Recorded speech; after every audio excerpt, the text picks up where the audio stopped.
Good morning, everybody. Good morning and welcome to people joining us online. My name is Rebecca Brooks. I'm the Monitoring Officer for the Combined Authority, and given that this is the first meeting of the committee of the municipal year, I'll open the meeting to allow us to elect a chair and vice chair before pausing the live stream to allow those members to take their seats and continuing with the remainder of the agenda. So item 1, apologies, we have none. Item 2, nomination of the chair and vice chair. So for the position of chair of the committee, we've received 2 expressions of interest in advance from Councillor Bagley and Councillor Levery. The audit committee chair must be an elected member and may be from any party. Would anyone else like to put themselves forward for the position of chair at this point? In that case, members will vote for their preferred chair by a show of hands. Please be aware that only constituent authority members may exercise a vote. In the case of inequality of votes, we will pause the live stream to allow members to take advice. So if I may ask at this point for votes in favour of Councillor Bagley. That's 1. And votes in favour of Councillor Levery. That's 2 votes. Any abstentions? That's 1 abstention. So Councillor Levery is therefore appointed as chair. So for the position of vice chair, we have received expressions of interest from David Phillips, independent non-voting member, noting that the vice chair must be an independent member. Would anyone else like to put themselves forward at this point? Members will vote for their preferred vice chair by a show of hands. Please be aware that only constituent authority members may exercise a vote. Please may I have votes in favour of David Phillips? That's 4 votes in favour. So David Phillips is elected as vice chair. I'll now pause the live stream to allow those members to take their seats. Thank you. The Audit Standards and Risk Committee. We'll start off with item 3, urgent items and announcements. Are there any?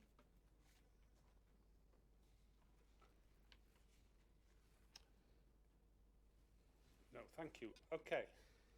Items to be considered in the absence of public and press.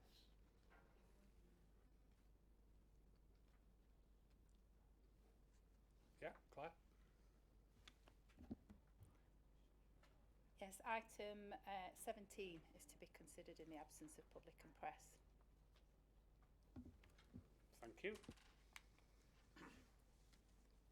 Item 5, declarations of interest by any members. Do any members have any interest on any items in the agenda?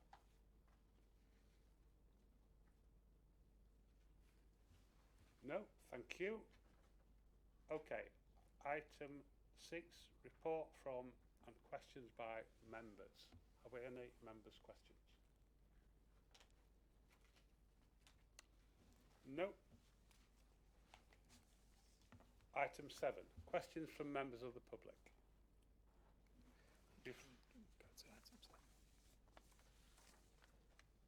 We've had 2 questions from a member of the public, and I'm going to read the questions and then give a summarised response to the questions that have been put. So question 1. There have been issues with students not registered on certain MVQ courses, partially funded by SIMCA. Student concerns around employee participation, jobs and interviews were ignored, and SIMCA are now clawing back £40,553.90 paid to a company providing these NVQs despite failures. I've also asked if SIMCA will pay for the cost of the MVQs. Can you provide a breakdown of the figure being clawed back and how it was arrived at?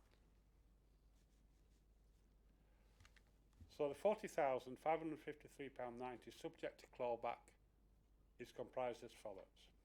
The first item, City and Guilds Level 3 in Domestic Energy Assessment 6371-01 for retrofit, clawback of milestones 2 and 3. The number of learners is 5 and the clawback amount is £6,105. 6,000? £105. Item 2, Level 3 Occupational Work Supervision. That's clawback of all variation in planned guiding learning hours. The number of learners is 6. And the clawback amount is £2,009.82.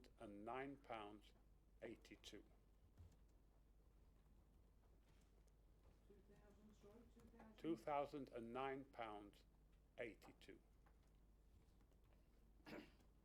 Sorry, this is regarding 6 learners. What was paid? I'm just giving you the information at the moment, going through it. So there's no other detail. I'm just giving you the breakdown of the clawback. So item 3, level 5 construction management. Clawback all variation in planned guiding learning hour. 25 learners is £9,507.08.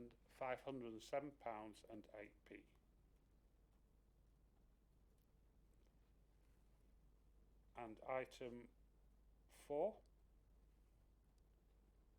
Wave 6, Level 5 Construction Management Bootcamp MVQ learners.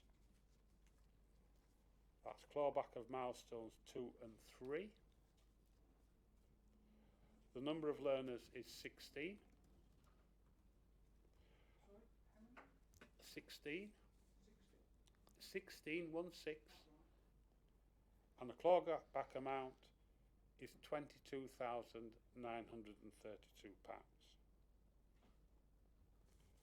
This gives a total clawback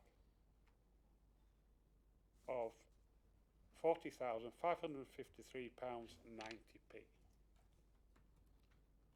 We will provide a copy of the details after the meeting. Simca does not fund the MVQ Level 5. The Skills Bootcamp was a non-accredited training programme designed as a preparatory pathway forward towards achieving an MVQ. The provider committed to supporting learners onto the accredited MVQ following successful completion of the bootcamp. But evidence of such support was lacking, resulting in clawback of funding provided for that support. Simca do not currently contract with any training provider who offers the Level 5 MVQ provision. So that completes the response to the first question. I'll now move on to the second question. Can I ask for a bit more information? I can't give you any more information. We'll provide more information after the meeting. Can I explain a little bit, please, which may not be clear to everybody? Briefly. Yes. Very briefly. Right. People went on that boot camp believing that they were going to get an NVQ, be registered for an NVQ, and that was the reason they went on that boot camp. And Simca were very aware that this NVQ should have been provided, but because they haven't managed it properly, the NVQs didn't come about. And I believe it's Simca's responsibility to sort of compensate those students by giving them the NVQs that they were expecting. Well, I think that's something that we can't discuss within this meeting. You can't, or No. you can? No, we can't. Sorry, this has been going on. You've had the feedback and the response from Simca. Basically, yes. It's taken me 9 months to get a response, and I haven't had a yes or no answer really regarding the NVQ. 9 months. What we will do is we'll follow up with the detail with you after the meeting. But can I move on to the second question, please? You may. Thank you. A fraud investigation regarding skills boot camps under certain training providers started in February 2026. And on conclusion will be reported to the Simca Audit Standards and Risk Committee. What does the committee think about the investigation carried out and the concerns raised? So this matter has been reported to committee at item 17. and the committee will consider this question as part of that agenda item. So item 17 on the agenda, we will consider this matter. Thank you for putting your questions to the committee. Sorry, did you see the attachments that went with question 2? We'll be picking that up at item 17 on the agenda, Super. which will be super just before lunch. And I'll be able to question, will I? No, you won't be able to question. You'll hear the discussion within the committee. Regarding item 17. 17. So I can hear the discussion. Mhm. Will I be permitted to ask any questions? No. So you're basically saying the public have got no say. No, You're saying the public cannot question Simca. that is the process we're going through today, and item 17 is on the agenda for that specific purpose of responding to the question you've raised. But you don't have half the information. We'll see what it is at item 17. Thank you for your questions, and thank you for, and hopefully some of those responses have gone some way. You'll get a full detailed response on question 1, and you'll be able to hear the response on item 17. Sorry, I'd like to say something. I asked for a detailed I'm afraid breakdown. There's no dates, there's nothing. we'll pick that up at item 17. Thank you. Can we move on, please?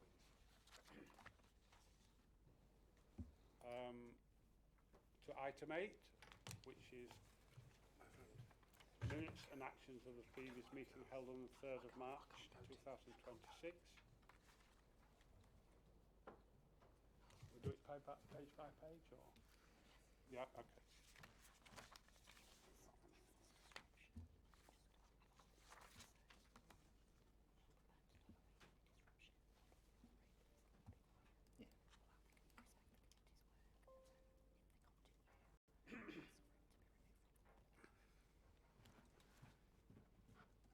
Okay, page 1. Page 2. Accuracy and matters arising, by the way, as we go through. Page 3. Page 4. Page 5.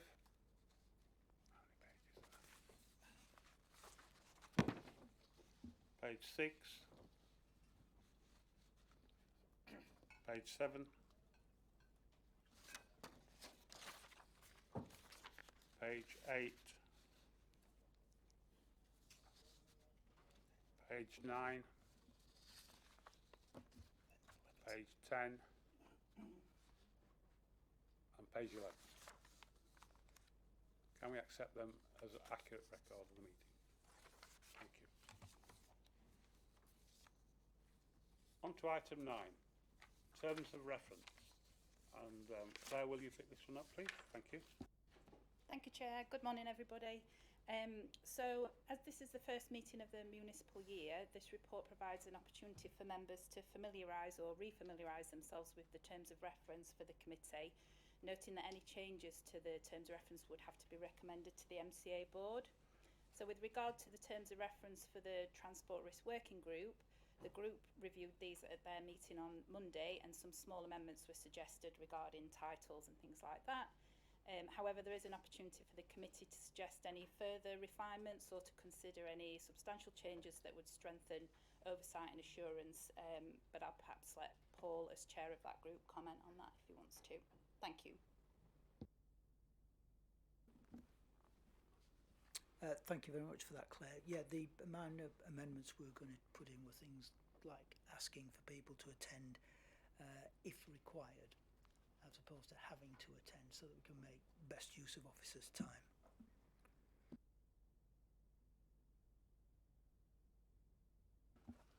Thank you, Paul. I have some suggestions in terms of the Transport Risk Working Group. I'm very conscious that the group meetings are getting longer. There's a lot more things going on, particularly with relation to tram and with the franchise bus service coming up operational risk is becoming more and more of a major item on this agenda. I do think it's appropriate, with just 2 members attending, that we should look at whether overview and scrutiny should provide 2 members onto this group, because there may be issues that may well have to be raised through that route as a result of what we're doing, even though accountability for transport risk will sit with the Audit Standards and Risk Committee. That being the case, if we recommend 2 members from overview and scrutiny, we would have to adjust the timing of the 2 days before the meeting, because it will be on the same day as the OSM meeting. So, and I think with the amount of work that we've got on, that maybe rather than just fix it to 2 days, we should say no more than 5 days before the Audit Standards and Risk meeting, so that gives us some flexibility in terms of timing. I don't think I'd add anything else other than that. Thank you, Any Chair. comments from members? We can certainly take that forward. I know we did discuss that in the meeting the other day, and I think there's probably a bit of a broader piece of work and a conversation around the 2 committees and how they work together and support each other and complement each other. So yeah, absolutely take that away. Thank you. Thank you. I mean, I'm a great believer that the 2 committees, there should be some cross-working on certain key issues. I believe operational risk is one, and this makes eminent sense to start that process in train. Any other comments on this? No, thank you. Okay, let's move on to health and safety update from Deb.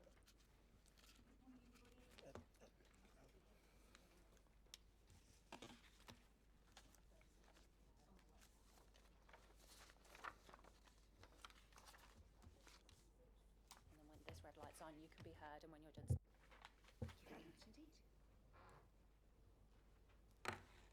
Good morning, everybody.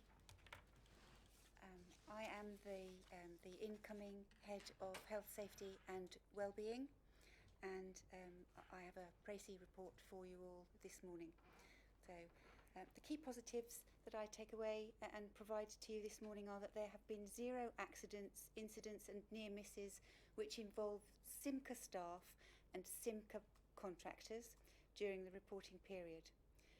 The only staff-related event was a single threatening behaviour incident, otherwise known as antisocial behaviour. In this quarter, there were 0 SIMCA RIDOR incidents.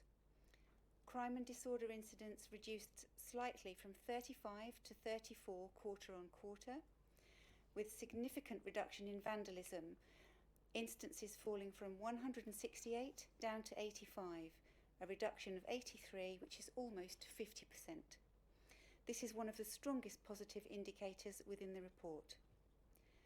Several of our location assets showed reductions in health and safety incidents involving members of the public, and this included Meadowhall, Rotherham, Sheffield interchanges, and the smaller satellite areas. Reporting that all fire risk assessments are current and up to date, with actions being managed through established arrangements. Emergency evacuation arrangements and personal emergency evacuation procedures, otherwise known as PEEPs, remain current, with testing programmes in place. Premises inspections and audits continue to be delivered, demonstrating ongoing compliance oversight. The CAFM system is supporting compliance, defect management and action tracking, which also serves to strengthen governance and assurance at SIMCA. Moving on to well-being positives, there is strong evidence of established peer support networks across the teams at SIMCA. Managers are actively engaging with colleagues on well-being matters. Existing well-being initiatives provide a strong foundation rather than requiring wholesale change, and there is a positive organisational appetite to improve and collaborate, which is a significant cultural strength. Work has begun on developing better wellbeing data and integrating wellbeing into the wider quality, health, safety and environment reporting at Simca. Overall, I would say the quarter represents a positive picture. We have maintained 0 RIDDOR incidents and 0 accidents involving Simca staff and contractors, demonstrating the effectiveness of our safety management arrangements. While total transport estate incidents broadly remain stable, we've seen a significant reduction in vandalism incidents, down by 83 reports compared to the previous quarter. Compliance activities remain strong and emergency arrangements are all up to date. From a wellbeing perspective, I can tell you engagement undertaken across the organisation has highlighted strong peer support, committed managers and a positive willingness, to improve. We are building on these foundations through enhanced wellbeing reporting, improved data oversight and engagement from top down and bottom up. Overall, the data provides assurance that our key controls are working effectively whilst identifying clear opportunities for further improvement. Thank you. Thank you, Deb. Any questions on the health and safety report? Paul? Thank you, Chair. Morning, Bev. Thank you very much for the report. Good to see that vandalism is dropping. Have we any idea why? What we're doing differently to what we've done before, please? Good morning, Paul, and thank you for the question. My immediate response to this is that we have a greater presence now. We have improved and improving security presence, and the operative staff are much more evident than perhaps they were in previous quarters. And this is having a definite positive effect on the reduction of appetite to cause vandalism. And is that because we're doing something differently at all sites? Because I know for a long time that's been the case at Doncaster, because I use the interchange regularly, and there is that visible presence around. Is that something we've put in at Barnsley, Rotherham and Meadowhall and Sheffield? I'm pleased to say that we did use Doncaster as a model for improvement, and in collaboration with our operational staff, we have trialled this and are very pleased to say that it is having a more positive effect than even we had anticipated. Thank you. Thank you. One more, if I may please, Chair. Just looking at the slip, strips and falls on page 54. Barnsley seems to stick out as a outlier, 23 against only 8 at all the other sites, if I've interpreted the graph correctly.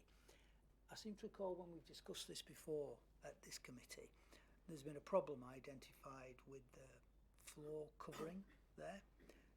Do you know where we are in terms of redressing that problem to get that number down to a more normed level, please? Again, thank you, Paul, for this. And yes, I'm pleased to be able to report that we are in the process of developing a project whereby we're looking at new innovative floor surfaces there. And although the commercial director unfortunately has been called away, he can take more in-depth questions on this. But it comes down to the matting and improved signage and the and the presence of people there to just encourage members of the public coming in to be aware of the matting on inclement weather days, to try and reduce the speed at which they enter, and generally working towards a new way of making people understand the ingress and how their feet land on the new matting. So we've got a two-pronged approach to this. It's education and improved floor surfaces there.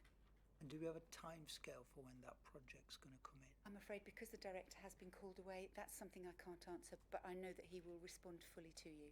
Okay, Thank you. If I may, it's part of the capital programme for this year, Paul. There's also work going on around Barnsley Interchange in particular around some of the leaks in the roof that contribute to damp surfaces on the floor as well. So it was identified as an issue that needed some investment, and is part of the programme for the year. Thank you.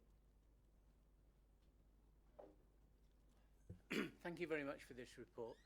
Just one question and a comment. On page 44, notice that also the crime and disorder incidents for Barnsley seem to be higher than everywhere else. I wondered if we knew why and what we're doing to reduce that. I think that's been the case for some time, because we've commented on it previously at the committee. And a final comment on page, if I just get down to it, page 55, 56. Most of that is in pretty clear English, but the very last one of the incidents there, signal pass against bar spaz, we've got some TT held on NR due to a Cat A spad following a TT service diverted to MEI. Agree with MR signal to let vehicle run to PRQ. All of that is completely incomprehensible to me, whereas I think I could understand all the earlier ones. So can you just make sure we don't lapse into quite so much acronym city in some of these, please? That's more a comment than a question, but the earlier one was a question, not a comment. Okay, thank you. So if I might take you back to why the Doncaster data appears to be high. Again, there's been an improvement in reporting, and I would also say that the footfall is significantly higher during varying parts of the day when the data has been captured. So our reporting has altered, and we are looking to now include proportionality footfall, so that our statistics have greater meaning. With regards to the acronyms, yes, my apologies. I can certainly make sure that in the future there is an acronym key, or that such messages are delivered in good English. Thank you. Sorry, it was the Barnsley crime and disorder incidents that were Sorry, a lot higher than I beg your pardon, Barnsley. Yeah. So I used the term Doncaster, but it is actually Barnsley that I was referring to. My apologies. Thank you. Steve? Yeah, thank you, Chair. Mine was a Barnsley question as well, and I noticed there's an increase in disorder in Barnsley as we go through these figures. Does any of it correspond to the opening of the new youth centre across the road? Thank you very much for that. That is a scenario that I haven't considered doing a study on, but most certainly I can take that away and work on that to be able to give you an answer away from the meeting. Thanks. I pick my daughter up from Barnsley Station regularly, and I've observed lots of skateboarders coming out of the skateboard park and then into the interchange, so I just wondered whether that was part of the issue. Thank you very much. I'd be keen to know more and to work collaboratively with you on that. Chair, if I may just add a little flavour to the questions around Barnsley. So one of the key issues about antisocial behaviour and the like that we see in places like Barnsley, but also Doncaster, is proximity to the heavy rail station as well. So we get seasonal issues that happen from time to time. If there's football games on, as an example, we get much more football footfall coming through the interchange. But one of the interesting things that I know colleagues in transport are looking at as well is some of the success of things like the Barnsley MyCard scheme, where there is free travel for under 18s, is inevitably driving up patronage. That also means more footfall through the interchange as well. So one of the really interesting things that we'll be looking at when the data is available is we've had a huge success from the MyCard scheme. It's really driven up patronage. It's a great scheme we'd like to replicate across the region. But what are the learnings that we need to take from that? What are the sort of behavioural changes that we see in other parts of our business, not least footfall through the interchange, and what that does for some of the stats that you're looking at today? So it's a really interesting question. I think when we get a little bit more data, we might be able to come and give you a more sort of thoughtful piece on what's going on. Just going back to the acronyms, there was one earlier on page 46 which referred to a PTC, which I wondered if you could at some point explain that one, whatever that is. And for the benefit of Dave and for the committee, I understand the problem with that. That is railway industry speak. And I think I interpret it as TT is tram train, held on NR, which is network rail. I think W210 is the signal number. A Cat-A SPAD is the most serious running through a red light in the gradation of running through a red light. So my question was going to be, what's happening about that? And then I think what it's saying is the tram train service behind was diverted to Meadowhall Interchange, which is MEI. They agreed with First Bus to accept tram tickets on their buses, and the Network Rail signaller allowed a Simca tram to run to Park Gate and then back due to the delays it was causing. And the reference to 2A60 and 2A61 are the train service numbers. The key thing is, for me, is it says DM, which I think is driver manager, met the driver at the depot, and I just wondered if we got any update on where the investigation into that had got to, because it is over 3 months ago, and what the conclusion was on why we went through the signal at red. Paul, we have the Tram Health and Safety Manager online, so we can bring them in. My understanding is PTC is positive train control, it's the auto braking, but I'm sure our Sheffield colleague can provide more information.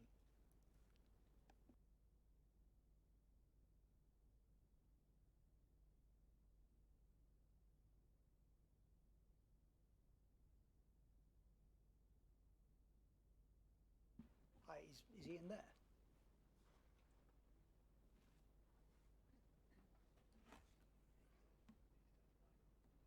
Ian, can you hear us on screen?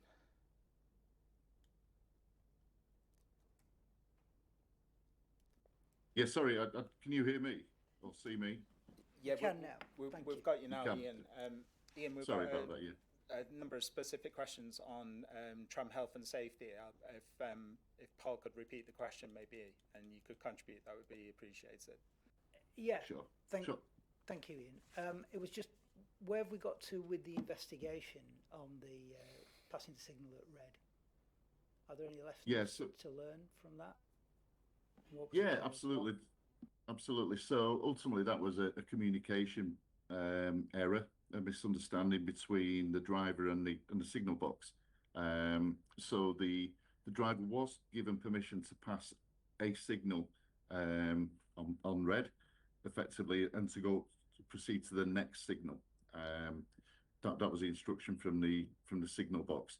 Actually, he misunderstood and went through a further signal. So whilst he was given permission to go through one, he wasn't given permission to go through a second signal, and he did go through the second signal just because he misheard what the signal box had told him. So obviously, lessons learned, improved communications in terms of the outcome, in terms of the result. It was driver error, simple misunderstanding, miscommunication on the driver's part. A level of kind of refresher training will go in specifically for that driver, but then as well, we will have a look at the comms and how we communicate with Network Rail in the signal box. Thank you for that. Miscommunication, I think, is one of the common causes of passing through signals at red. Did the signaller not say proceed to signal W, whatever the next number was, rather than just the next signal? Yeah, sorry. So he would have given him permission to go to the next signal, go through a signal at red to the next signal, but actually he went through the further signal as well and into the station. So he should have stopped at the second red signal. Understood, but I think the fundamental point here is what are Network Rail doing with their signalman? Because my understanding is you should tell the driver to proceed to the signal number, not just the next signal. Because if you say, sorry, I was trying to put it in layman's terms. Yes, that's what he would have done. He would have given him the signal number, but he went through that one as well. He went through the further one as well. Yeah, and our drivers should be challenging the signaller to say, which signal do you mean? Not just saying, okay, I'll go to the next one. Because as in this case, there's a misunderstanding and he's gone Yeah. through the wrong signals. There should be clear communication between the driver and signaller as to where they're going. And I think that's the Yeah. point that needs picking up with all our drivers. And I think we need to know from Network Rail what they've done with their signaller, because that's a fault on their part if he's just said, go to the next signal. No, apologies. I probably misled you slightly. He would have done that. So the signaller probably gave the right communication. It was our guy that misunderstood. Even though So he said, it is a fault with the driver. No, it was me that said, when I said the next signal, it was me that was just trying to put it into layman's terms. understood. What you're saying would have happened. So the fundamental point is here that the driver was told to go to a specific signal with a Yes. number.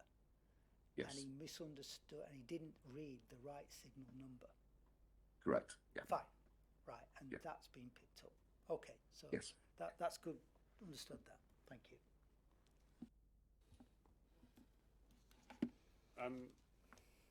This is a serious incident. Now, do Network Rail signallers know they may make that message to freight train operators, that the same message might not be heard in the same way by a tram driver? And is the appropriate training being done on both sides, so there's clear understanding, both with the Network Rail signalmen and tram drivers, about what the signals mean and what instruction they get and what they must do? Because it seems to me, if this second signal was at red because a freight train was stood in front of the tram, there will be a problem. So I think we need to follow this up again and make sure that the training and appropriate training on both sides is in place. I could certainly take that away as an action. Bring something back on that. Okay, thank you. Any other points on the health and safety report? Well, so we're recommended that we review and note the report. Is everybody happy with that? Good, thank you very much. Let's move on to item 11, which is the bus franchising update. So this is with Francesca, please.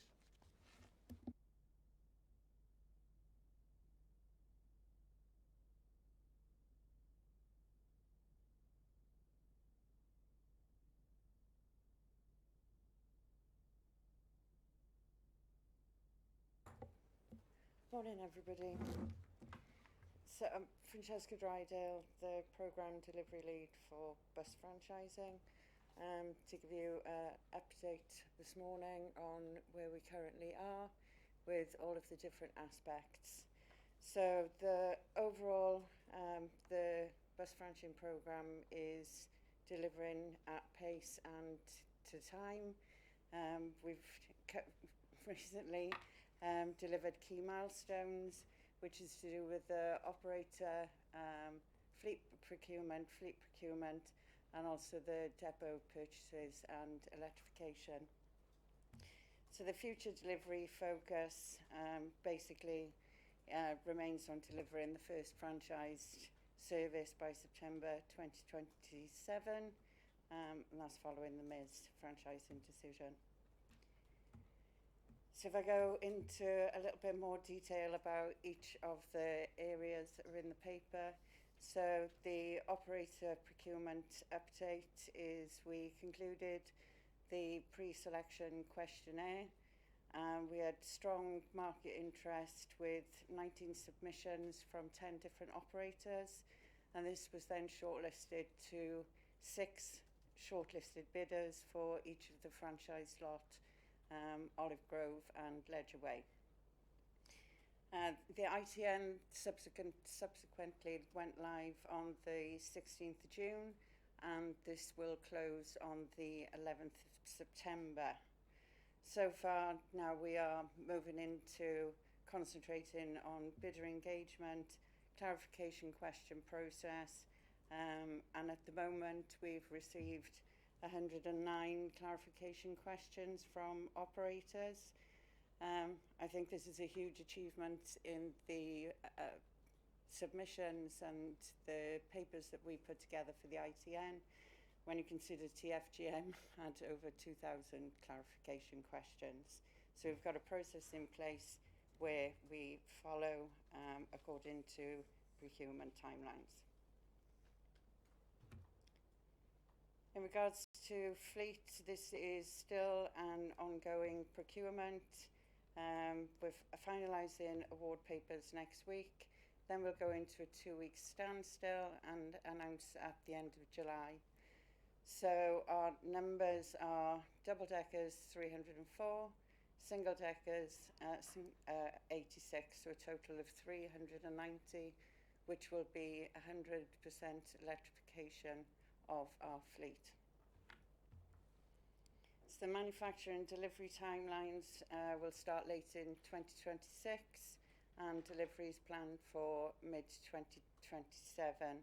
All of this then has to align to our depot electrification readiness.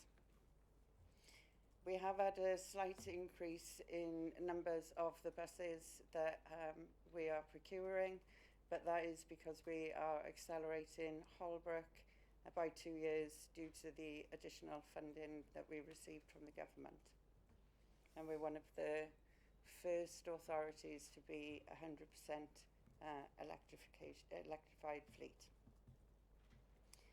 We've also progressed with key milestones with depots. All of the 6 depots have now been acquired and leaseback arrangements in place with the operators. The electrification infrastructure work, that's already started now. Power capacity has been secured, and enabling works, we have actually started demolition, and also re-roofing of some of the depots is underway. Depot layouts are finalised, and planning and utility engagement mitigates the risk for readiness. We will be doing time-lapse videos as well and making them available as the depot work progresses.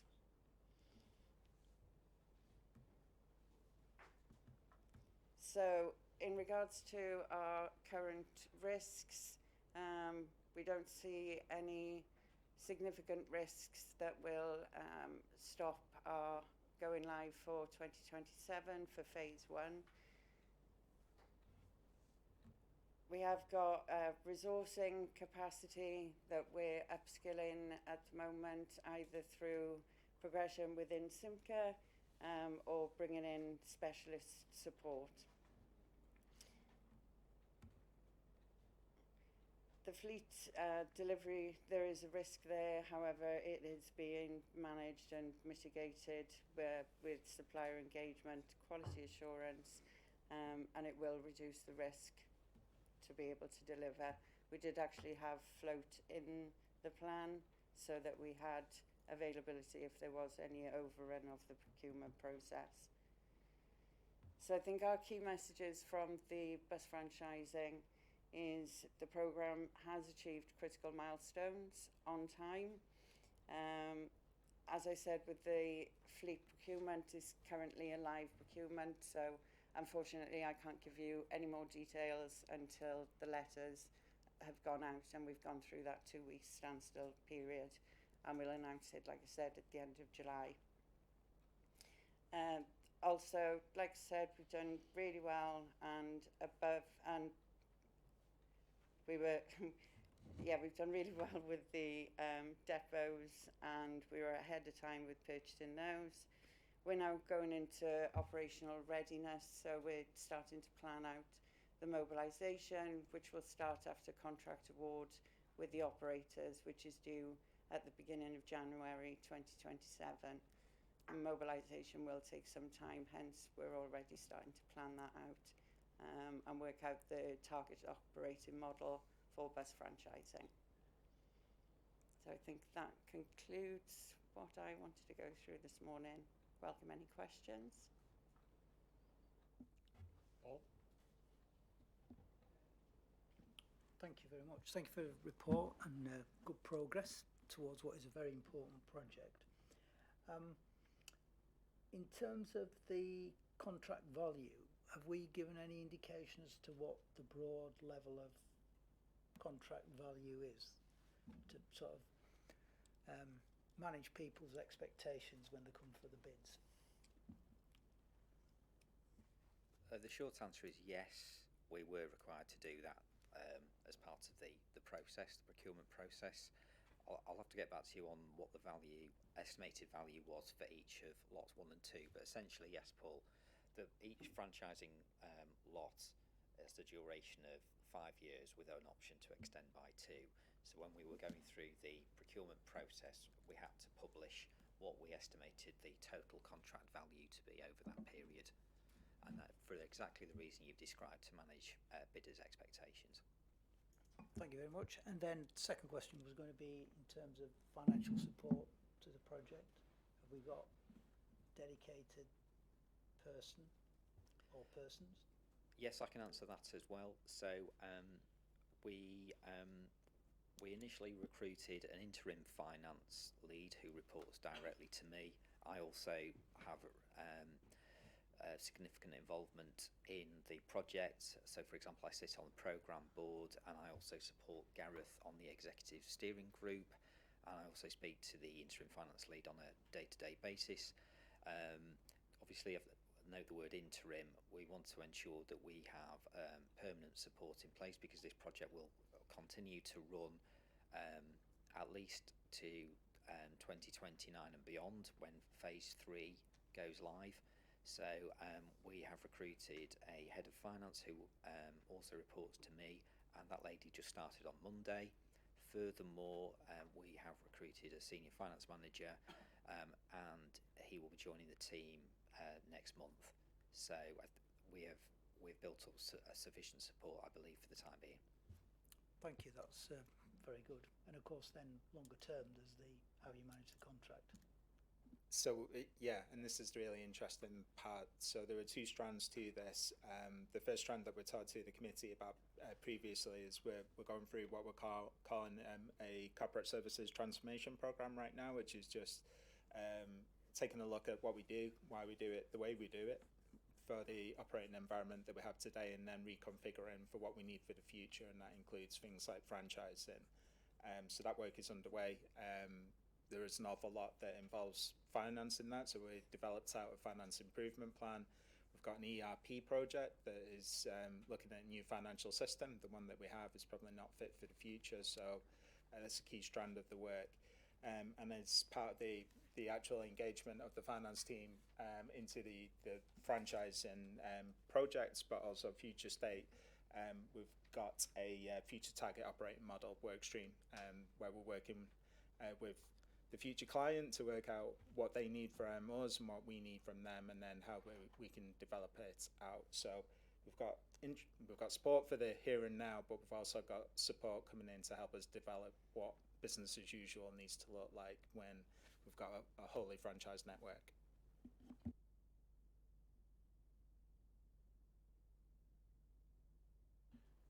Thank you.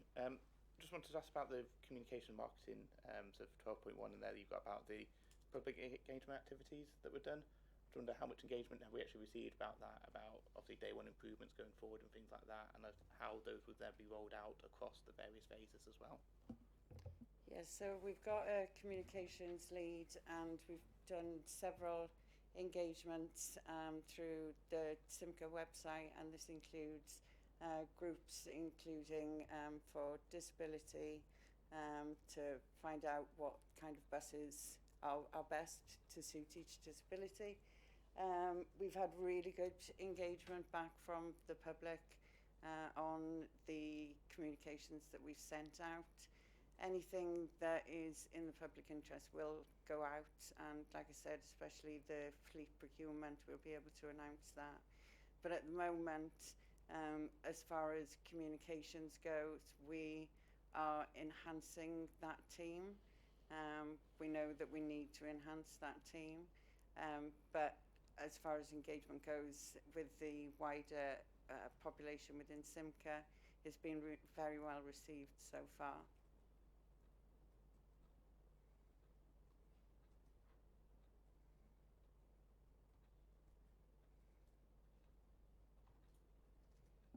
Anybody else? I've a question now that the fleet is on its way. What sort of consumable spares are required to support the new fleet? Is the depots being set up to be able to carry spares for the new fleet? Because obviously they'll be operating the old fleet at the same time as the transition takes place. So what's happened at the depots with spares? Thank you. So the depots are being modelled to be able to hold spare fleet. When it comes to the fleet, it does depend on what the operator comes back with as well, according to the network, what buses we provide to them. But yes, the depot team and the fleet team, obviously those work streams are closely aligned and work together. But yes, we will be able to store any spare fleet, and that includes the trainer vehicles as well that we'll be providing. So one presumes financially this is all covered off within the whole package? Yes, it's all covered.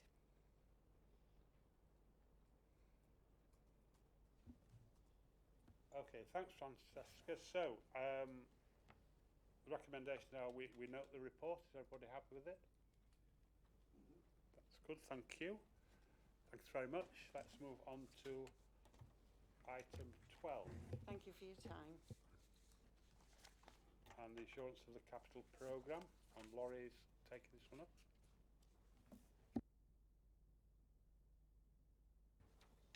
So, good morning. I'm Laurie Thomas, so I'm the Director of Programme Delivery at Simco. My team kind of oversees the sort of end-to-end programme management of the capital programme in the main. So we work with scheme sponsors through the entire sort of project development, governance, assurance process into delivery, and then the onward contracting and monitoring of projects as they go through the process. And I've been asked to provide some assurance on the capital programme. So what I've done is prepared a few slides that are in the pack, so I'm not going to obviously share them on screen because you've got them there. Just to kind of give a flavour of how we manage the capital programme sort of through its life.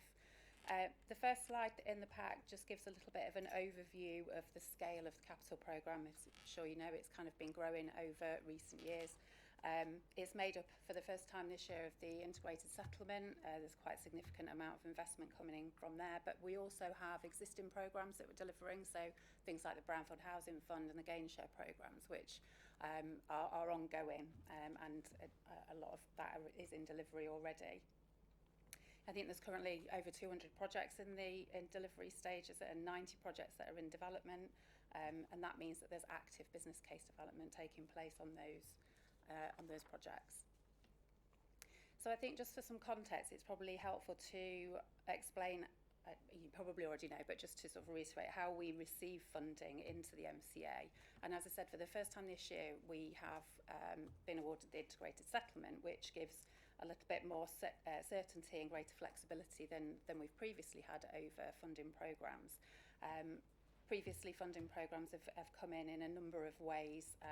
Sometimes they're through successful funding bids, where we're specifically going to government with a package of projects that we have said are strategically important to the region. Other times we get allocations based on funding formulas, and so that the UK Shared Prosperity Fund was one of those types of programmes, and it's based really just on a formula that government has kind of decided on. And sometimes they just arrive without any prior notice or consultation. So Brownfield Housing Fund was one of those. So it's over 40 million initially, which rose to close on 60 million. And we didn't know we were getting that. So it kind of came out of nowhere. And I think the really important thing to say is that funding comes generally at the beginning of the year, gets paid into the MCA's budget and sits as kind of a cash on the balance sheet. So it's not generally, it arrives, but it doesn't arrive in a way that tracks the sort of forecast that we've got for the year for spend. So that's probably quite an important thing to note on there. We do also sometimes just get last minute kind of offers of grant that we do bring through the MCA board and they're often sort of smaller ones at the end of financial year, for example. So you often see the March paper will look like there's quite a lot of things on there where we're asking for grant acceptances. So you can see that whilst a lot of it is very planned, some of it does arrive kind of out of the blue. So in terms of assurance around the sort of programme and project development process that we go through, we've got, there are a number of ways in which projects land into the pipeline. And there are, we do sort of seek to work with partners to develop schemes against local, national and regional sort of priorities. One of the things that has been really important, I think, in this region has been that each district and SIMCA have developed place investment plans and growth plans as well, where it outlines the priority activities in each of those areas. And so what we'll do is work with partners, delivery partners, the local authorities largely, to work through those plans and identify the projects that need to be developed and brought forward at the right time. As I said before, some schemes are developed as part of a wider funding submission. So the CRSTS programme, which is the City Region Sustainable Transport Settlement, was developed as a programme of activity, identified priorities across each of the local authorities for transport scheme delivery, and they go in as like a list of projects that we then kind of negotiate with government, and they approve ultimately the allocation to us. Sometimes there are great ideas that come through from various places through submissions of project mandates, so we would get quite early information on a good idea. That outlines the sort of strategic opportunity, the indicative costs and outcomes, milestones and potential investment that scheme could bring. So they're the kind of ways in which we can get things into a pipeline. I think really importantly over recent years has been that we've been able to support the development of good project ideas through some revenue resource through the Project Feasibility Fund and some CRSTS revenue allocations. So I think in the past where we have had to submit schemes into government, they are not always that well developed. They can sometimes have been like a bit of a list of projects with allocations, just indicative allocations against them, but there hasn't been the capacity and the capability or resource to be able to develop those ideas into something that is really deliverable in the timescales that we've been restricted to. Now obviously with the integrated settlement that should alleviate that issue. But actually being able to provide each of the local authorities and SIMCA itself with some revenue capacity means that we can be a little bit more confident about the projects that are coming through into the pipeline. And I think that's kind of paid dividends over recent years where you've seen a trajectory of kind of capital programme delivery up to record levels in 2025-26. In terms of the support, other supports, it's not just financial support. We, as a programme delivery team, work really closely with the delivery partners, and each project will have a named contact to support them through the process of developing their schemes. We use a a performance management system called Verto. So even before a project is sort of fully approved, we will be monitoring against progress towards the delivery sort of milestones. So, we're not just talking about monitoring projects that are already in delivery. We're monitoring the sort of the speed at which those projects are coming through into delivery, and meeting regularly with the project sponsors to ensure that those schemes come forward in a timely manner, and identify any risks and help mitigate those risks where we can. So that programme delivery team contact provides that critical friend support through the business case process. And we also have access to, and our partners have access to, a framework of advisors. So where a business case is particularly technical, or there is support required for example, an economic case development, we can use that framework of advisors to support projects in coming forward in a really sort of good quality way. And I think that the driver for all of this is actually about bringing forward really good quality business cases that are deliverable, and actually come forward at the right time and to the right pace.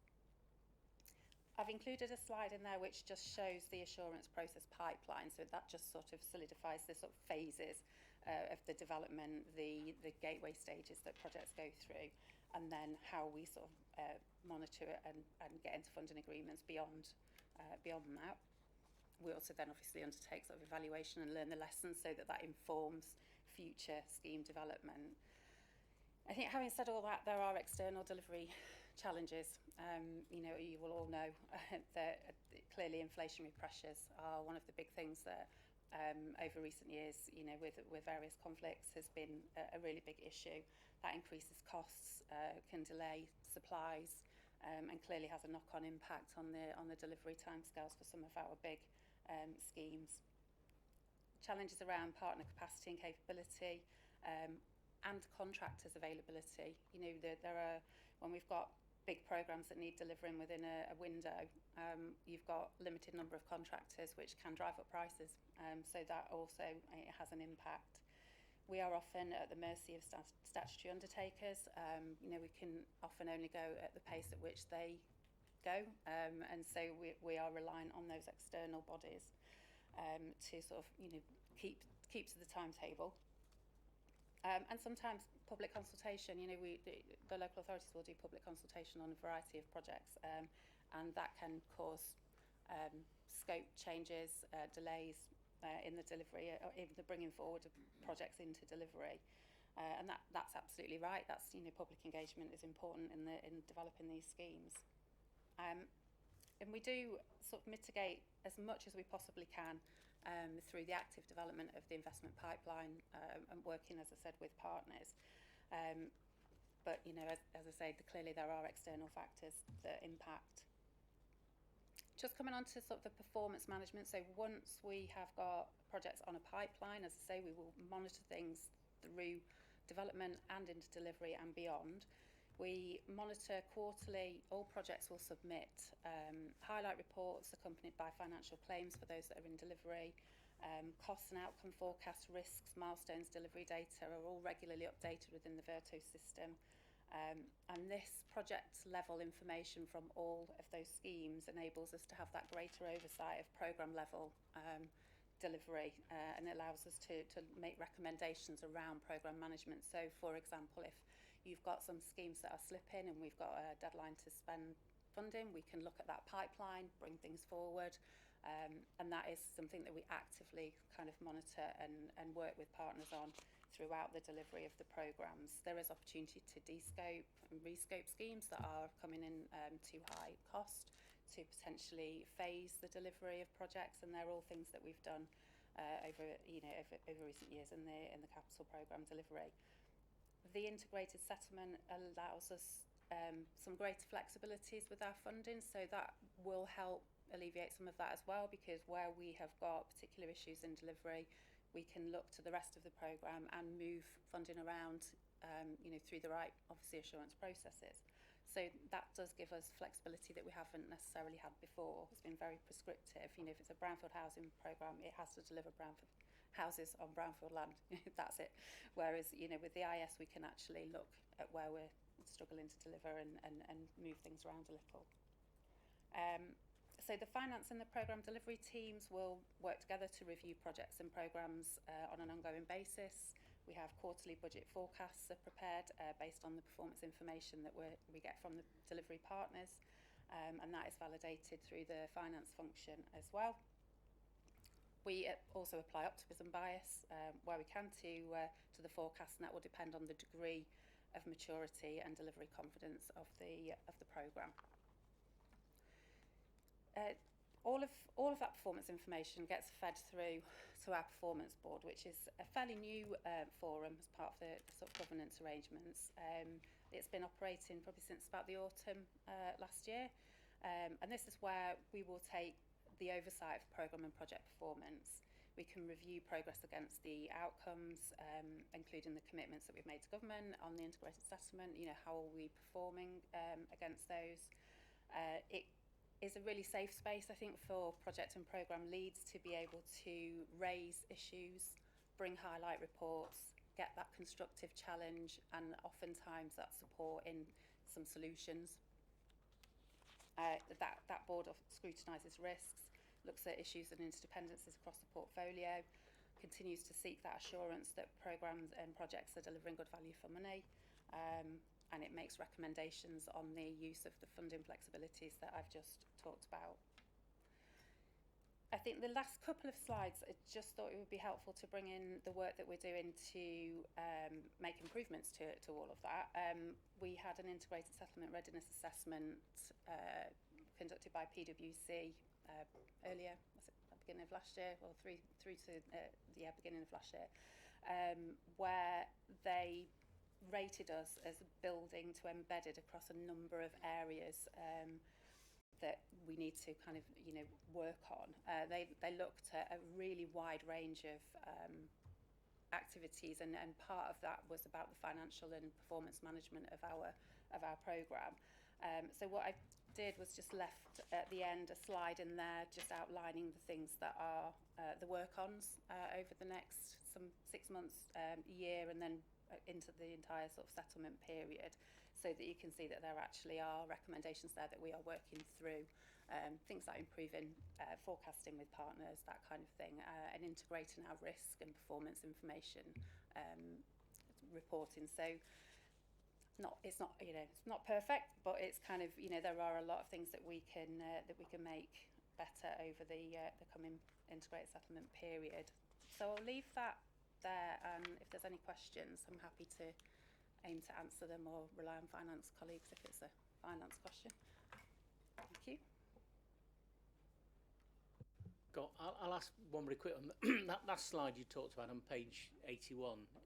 You talk about defining the assurance pathway, and you say by March 26 in that. Is that now done? And it is, yeah. So a kind of cycle of demonstrating how we use our governance arrangements to take decisions on funding flexibilities, and that went to the MCA in March. So that was agreed on time. So all of the things that we needed to do by March, we did do by March. So thank you. Thank you, Chair. Thank you very much for the report. Very interesting. Sticking on page 81 with one of the improvements, there's a line there that says strengthen alignment between performance, risk and financial reporting. Can you give us some examples of where there were suggestions we could do better? Yeah, so that's really about integration of the systems that we've got. So we've got the forest system, we have our own performance management system, there's a finance system as well. So it was really looking at ways of how we might be able to integrate some of that reporting to get better insight and be able to make better decisions, or recommend better decisions. So that work is kind of for the first year of the settlement period. So that is just sort of starting to get underway amongst sort of different teams within the authority. So yeah.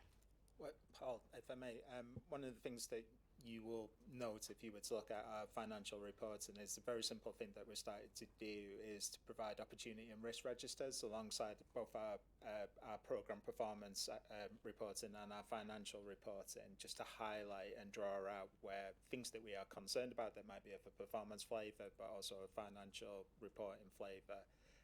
And we are working with Claire increasingly to try and make sure that that's equally reflected in the corporate and strategic risks. So there's quite a lot in there that we're trying to pull together. So I think the challenge from government via PwC is it needs to be almost like an integrated system of reporting on these, not individual isolated reports that don't necessarily always talk to each other. And we thought that was fair comment and something that we needed to pay a bit more attention to.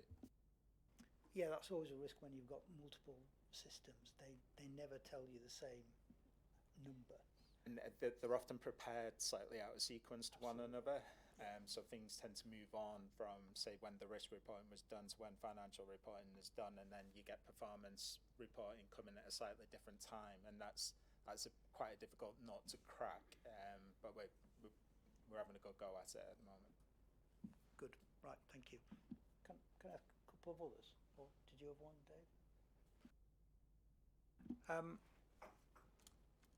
In terms of the level of flexible funding from integrated settlement, which will make this a lot easier, that you're not tied to a particular year and activity, what's the sort of level of funding we've got roughly in sort of tens of millions?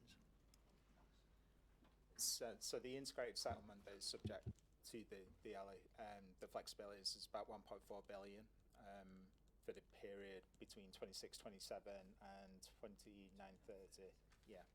And in terms of in a particular year we might be in, I'm trying to get a feel for what's the headroom, because you mentioned For this that year? we take the optimum bias risk on this. So if we take a decision, say they'll never deliver that, and then they surprise us, a bit like people turning up at the airport, right? When you've got planes and you they'll cancel the ticket, so we won't get 150 for this plane, so we can sell 180 seats. If we're surprised and the capital programme actually delivers, what's the sort of level of optimum bias, and can that be handled easily within the IS flexibility for the year?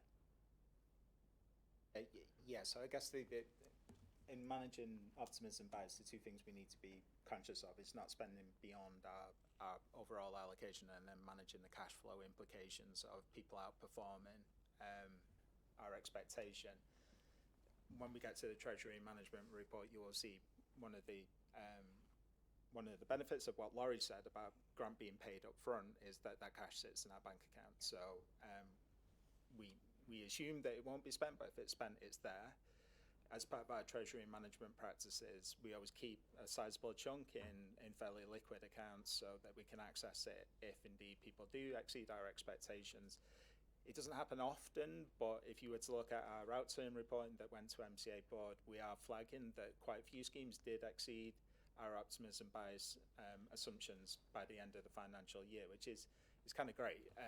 That's where I'd like us to be. I'd like to be the pessimist in the room who's getting argued down by the project managers. So we make sure we've always got a significant cash flow to cover us off. The challenge is in managing against the overall allocation. The sort of cultural reset that we're trying to push on integrated settlement is for people to set ambitions and pipelines of activity that's actually in excess of the allocated funding for the region, and that's principally on the notion that we need a pipeline of schemes that is ready and able to go. There's no good identifying underspend with a couple of years to go in this system if it takes us 2 or 3 years to develop and progress a scheme. So we had a submission to our investment board yesterday from our active travel team, and one of the things we were working with them on is to develop out a greater list of investable propositions beyond the ones that they presented to us, such that where underspend does arise, and it inevitably will in a capital programme, we do have schemes that are ready to go that we think are investment grade and are worthy of the money that we can allocate to it. So that's quite a big shift. We have, over the last few years, very much held people's investment pipelines to the available funding because we had so little flexibility to move within programmes. The fact that that now exists means we need people to be more ambitious, develop those pipelines out, commit revenue funding to things like the project feasibility fund so that we can develop things at risk, and that will really allow us to access that flexibility in a way we've never been able to previously. Thank you. And one final question from me, please, on this.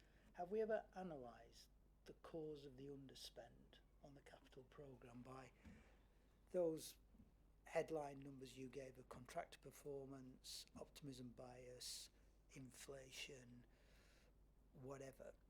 Have we ever done that to get a feel for how much we're at risk of not delivering each year? So at the end of the year, it's an activity that I asked Mike and team to do such that we're able to work with Laurie and team to properly understand it. I think that the challenge that we get is over the course of a project's lifetime, it's often more than one thing that's impacting.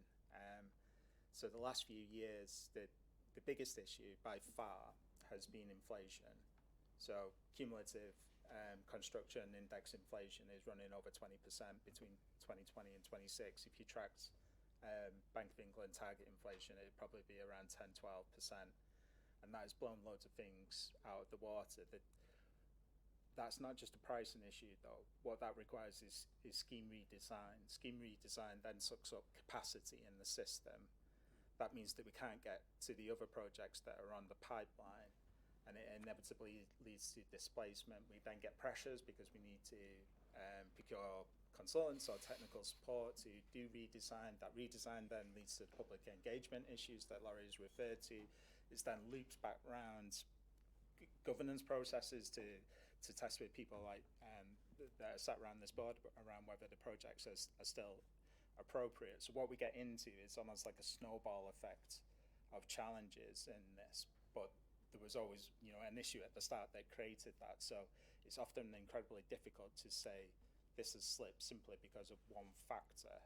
It's the accumulation of those individual factors, which I think is a stressed system overall. So we are still working with authorities who have teams that are building back after a decade or more of austerity, and the capacity in the system to accommodate unexpected changes or developments that weren't considered at initial project initiation is pretty slim. So once a problem hits, like contractor pricing comes back 20% over estimates because people have started lobbing missiles at each other in the Strait of Hormuz, it just means that you almost miss your slot, and that becomes an incredible problem for us to then catch up thereafter. So we do track it, but getting to a single defined answer is often incredibly difficult. Okay, thank you.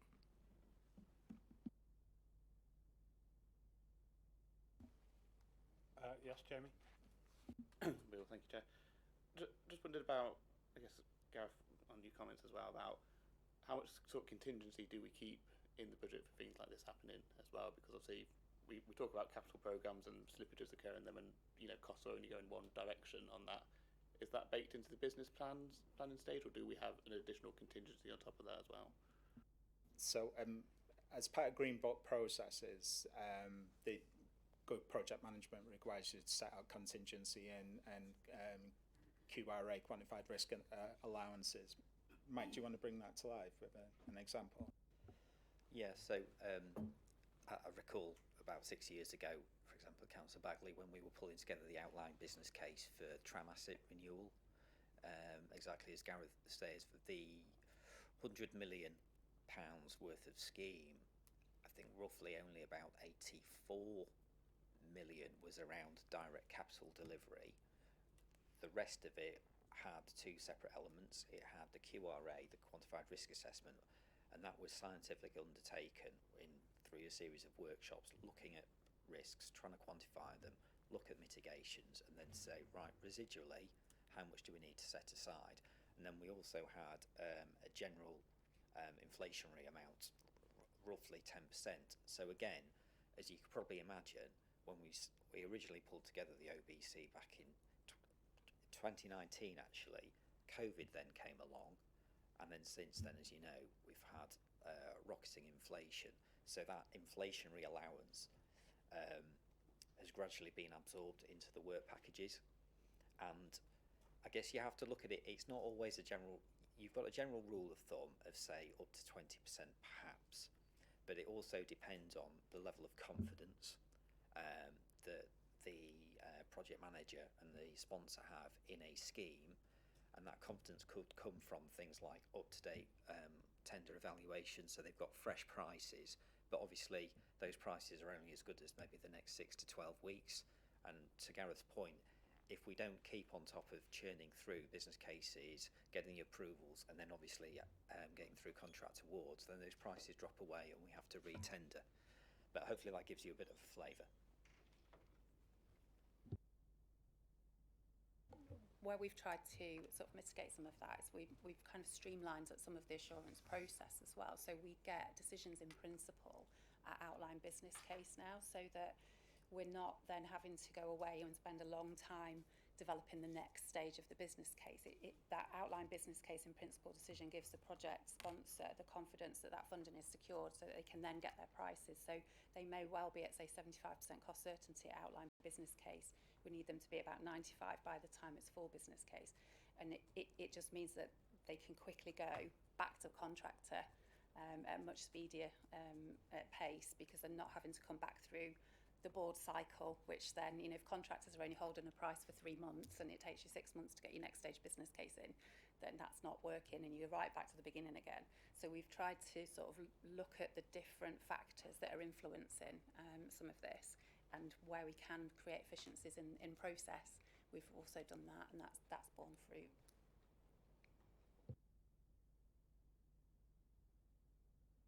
Thanks, Chair.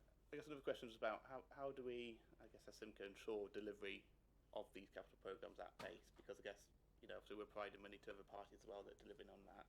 How do we ensure that they are progressing business cases to time and also delivery on time as well?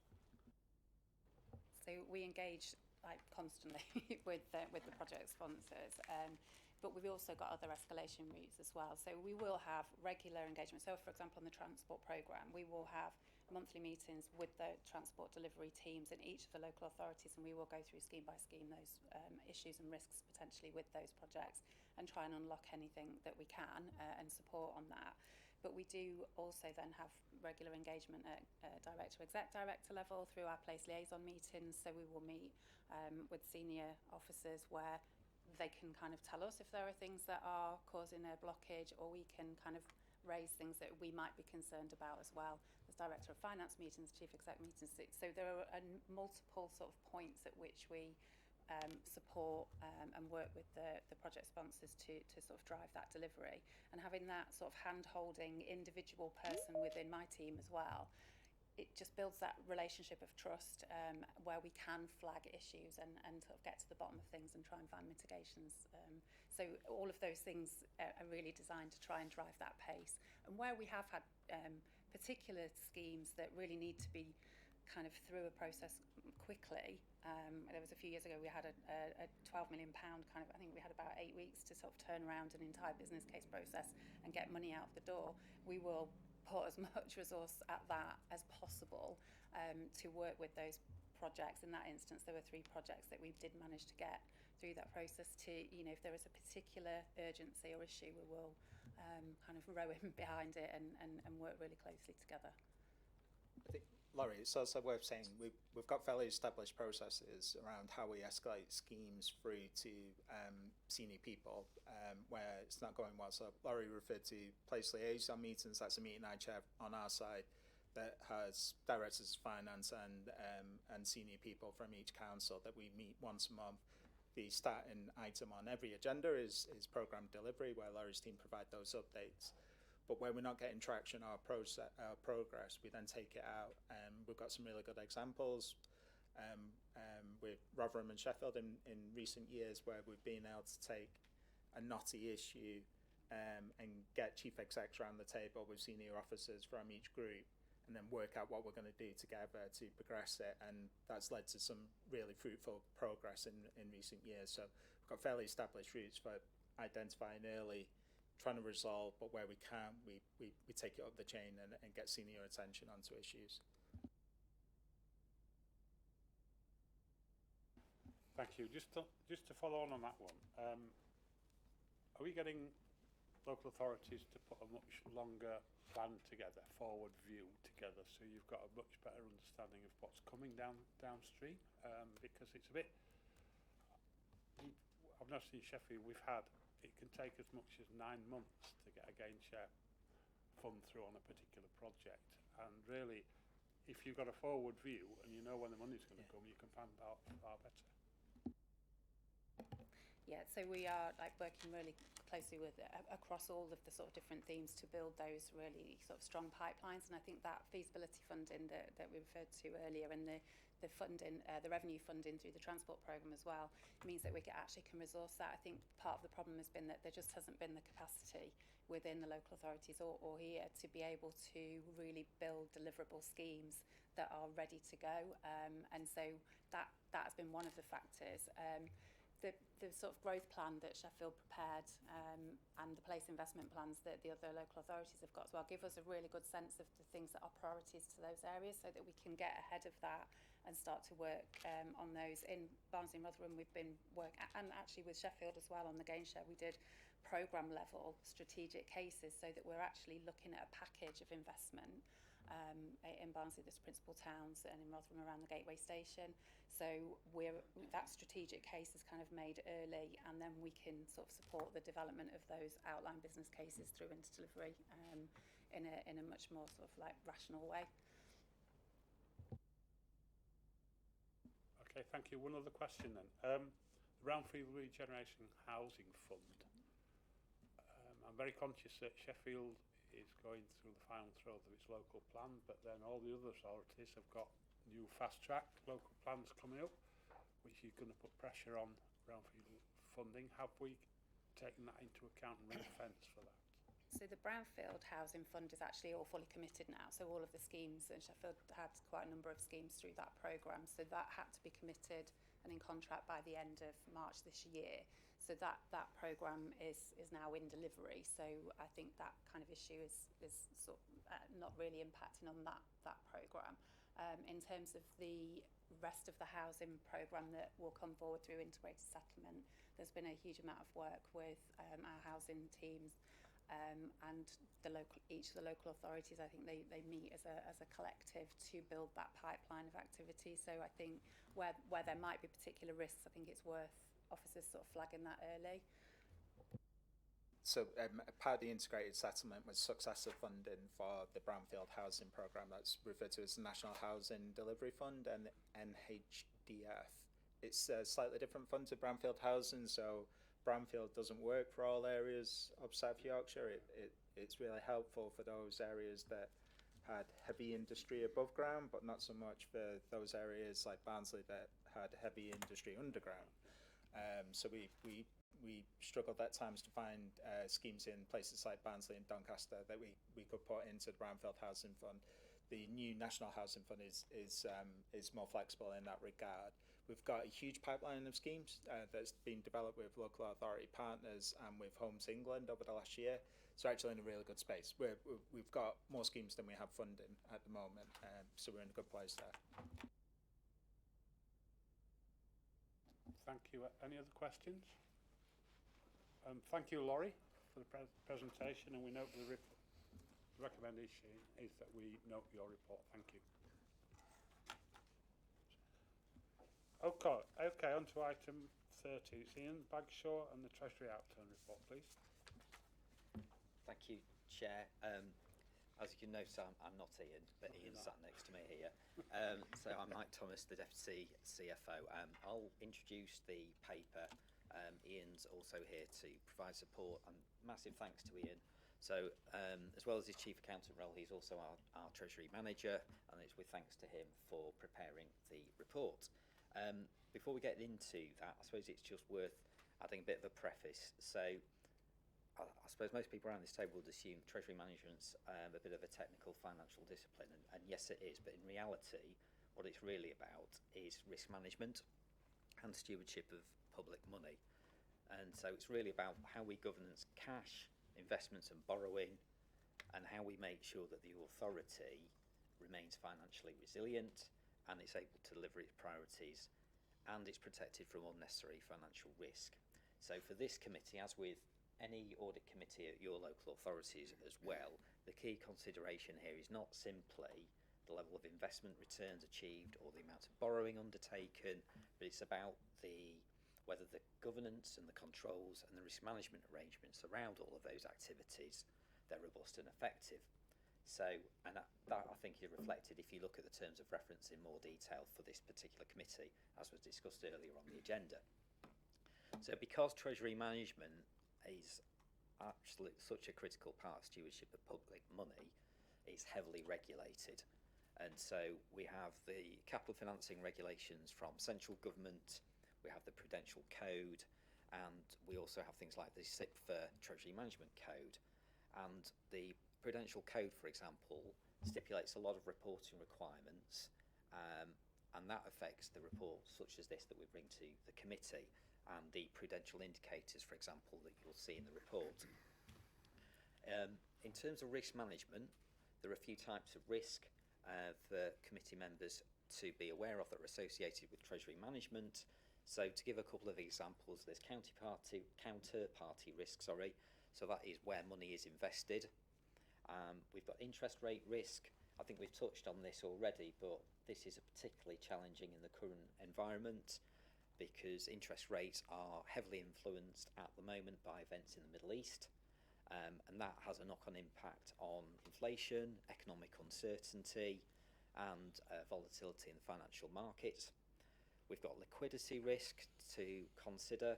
So as Gareth mentioned earlier, making sure we've got sufficient funds immediately available to meet spending commitments. And then another final example would be around capital financing and debt affordability risk. So whilst all those rules and risks are exactly the same for local authority partners in terms of their treasury management arrangements, I suppose there's a couple of things where we may differ as a combined authority compared to a local authority, particularly here in South Yorkshire. So one example of that would be the mix of the cash held on deposit versus the amount of external borrowing, which affects the capital financing requirement. So as we've discussed earlier on here, we do carry a significantly high balance of cash held on deposit. That averaged around £544 million for the financial year 25-26. And for the non-police part of the MCA, the capital financing requirement is actually steadily dropping over time through what we call minimum revenue provision payments, which are chargeable to our revenue budget. We've touched on already why we're carrying high balances, but if you then take the main factor which we discussed is where government tends to pay us in advance of need with potential slippage on the capital programme, you couple that with interest rates remaining much higher than we had anticipated during 25-26. They remained higher, particularly not just because of the Gulf conflict which kicked off in March, but there were several other factors throughout the year. So our expectations were exceeded in that respect, and that generated significant treasury management returns. Now what we've done with those treasury management reserves, which we don't go into much detail in the paper, but it's just for members' awareness, is we do two main things with them. First, we put them, we hold them for mitigation of risk where we've got known risks.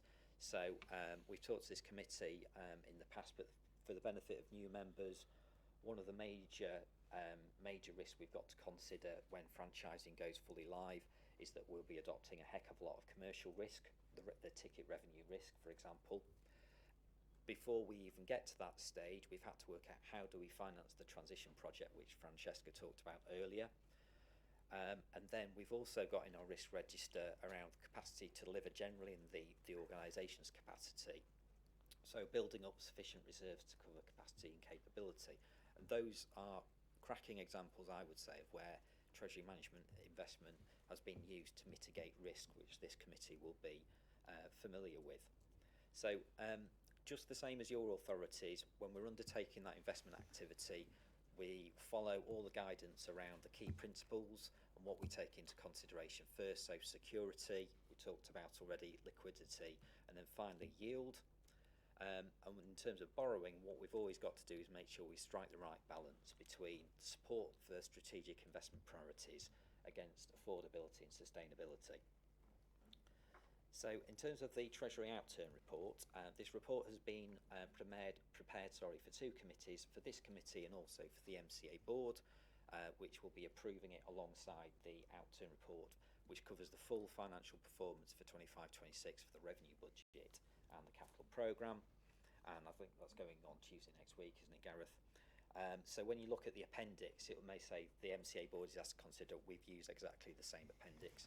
The cover report gives you the highlights of the main indicators, and if we can drill into some of those in more detail, as I mentioned earlier, some of those main ones are how much we've held on average throughout the year, what the treasury management returns have been, the rate that we've assumed, the balance on capital financing requirement.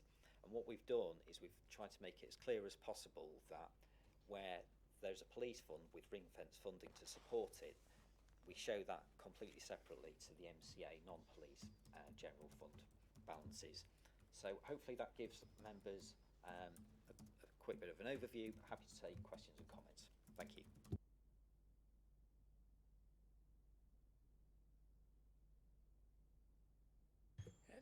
Thanks very much for that clear and helpful report. So I'm just going to find the right page now. On page 99, I think it is, you've got authorised limits and operational limits there.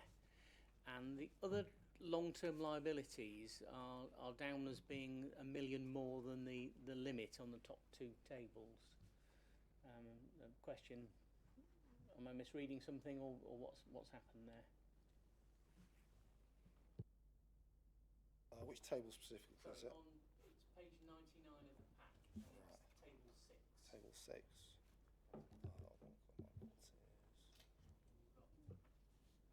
Everything's well below the limits, but the actual debt for other long-term liabilities is 16 million, and the limit is down in 15, and the same on the operational boundary Okay, below.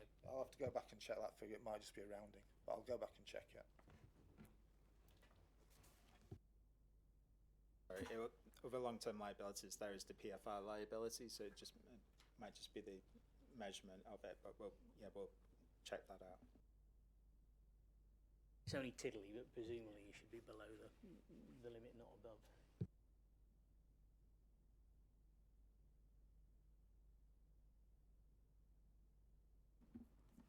Just on page 90, there's a recommendation to change the investment limits.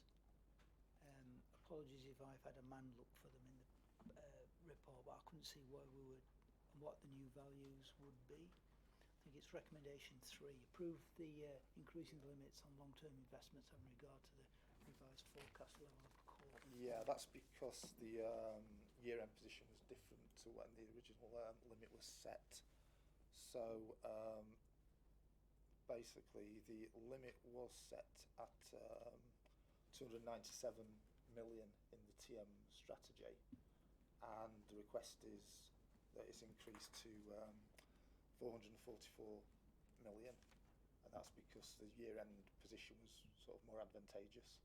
So the reason behind it is basically that then enables us to do more long-term investments if the if the funds are available and if the rates are right. It gives us the opportunity to do some more long-term investments.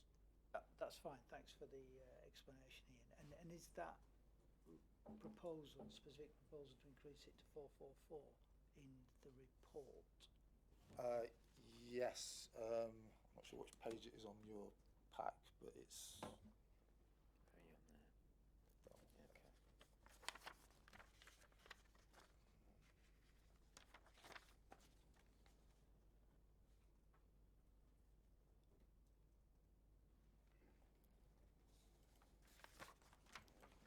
the 1, 2, 3. It's on about the 5th page of the TM report,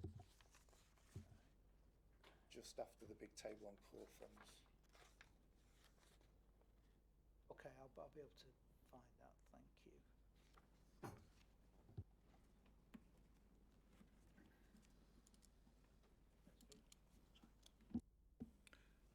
Yeah, last 3 words in the paper actually, where it says the position is regularly monitored by updates from our Treasury Management Advisors. I thought you did all that in-house. No, we have MUFG, we're Treasury Management Advisors, who sort of send us lots of information on Treasury in terms of rate forecasts, credit rating agencies, etc. So they produce, we send them information every month, and they produce reports showing sort of about our investment portfolio and our risk levels. Yeah, and they provide sort of information on anything else. So it's wider than just Treasury Management? It is wider than just in-house. We do have sort of external consultants who advise us and provide lots of information. I think if I might just add a little bit of flavour, so the risk that we were talking about earlier, Steve, around counterparty risk, interest rate risk. So when we're trying to develop our forecasts, our cash flow forecasts, it's helpful to have the expert view of where they see Bank of England rates progressing, how they think, say, PWLB may affect their rates in the future, and if there are any changes in the counterparty risk, particular countries, particular institutions, etc. So we do refer to that before necessarily placing any investments. I think I just understand the premise of the question as well. I guess the key point is we're not reliant on it, so it's helpful to have third-party expert opinion casting an eye over our activity, but we have a treasury management. We have people with experience in this. I hold a TM qualification separately from my accounting one, and that's one of the key sort of bits of advice from SIPFA. It's get advice, but don't be reliant upon it. You need your own ability to critique it and manage that client relationship. Quick question on page 96. Was it the conflict in the Gulf then that caused the tightness in the liquidity market? It says rates went up because there was a lack of liquidity. In the local authority market, I think that was before the conflict in the Gulf. In the local authority lending and borrowing market, usually in January, February, March, there's a lack of liquidity just because authorities sort of tend to run out of money a bit at year end and then want to borrow over year end, and then they get the grants in April. So that's standard every year, that usually January, February, March, inter-authority lending rates go up just due to a lack of liquidity. So I think that was before the, the Gulf didn't help, but that was actually before the Gulf situation. And most council tax has finished in terms of payments, hasn't it, by end of January, tenant payments? Yeah. Okay, thank you. Well, thank you. Just on page 91, you've got the two graphs there. I'm assuming one is MCA and one's police fund. Yeah, that's right. Yeah. Just on the bottom one then, which I'm assuming is the police fund. Is, I think it would just be useful, maybe just for some titles on them, so we know which one's which on there. Yeah. Obviously, those investment balances are dipping right down. I guess I just wondered if you could explain why they've dipped so far down, and I guess does that put any pressures onto future years as well? So the police fund last year they got the bulk of their grant up as a one-off upfront payment at the beginning of the year. So that's a big spike at the beginning of that graph, and then they just get a pension top up in the middle of the year, and then because they've got all their grant up front at the beginning of the year, they're not really getting anything much throughout the year, so it gradually goes down towards the end of the year. This year it'll be a different profile because they've not got their grant as a one-off upfront grant. They're getting it monthly throughout the year, so I would expect that graph to look more like the top graph for the police this year, although the level of funds will be much lower. So it will be a different shape this year, although the police is predicted that they may run out of funds towards the end of this financial year. I think we mean run out of cash. Run out of cash, yes. Run out of cash at the end of the... There's no problem with funding for the police. I think the differentiation between the two graphs, between the bottom one being the police and the top one being the MCAs. The MCAs, are a significant amount of the MCA's expenditure is capital programme activity that we heard about earlier. Laurie talked about the fact that we receive a lot of grant up front. That grant is not always aligned to our actual investment pipeline. So what we tend to do is receive money, and then we'll spend time developing business cases for our schemes, but that expenditure might be 12 months later, 18 months later. So we tend to have a flatter cash profile. The police force, their expenditure profiles are more related to staffing payroll. One of the asks of Home Office last year to help with some of the budget issues that we identified was to get all the police grant up front in month one rather than in 12ths. That allowed us to put that money on deposit. It returned about £3 or £4 million that wasn't expected, so that helped with the pressures. But that cash then just deteriorates over the course of the year. So it's an interesting example of the different sort of spending models between the MCA's core business and the police's.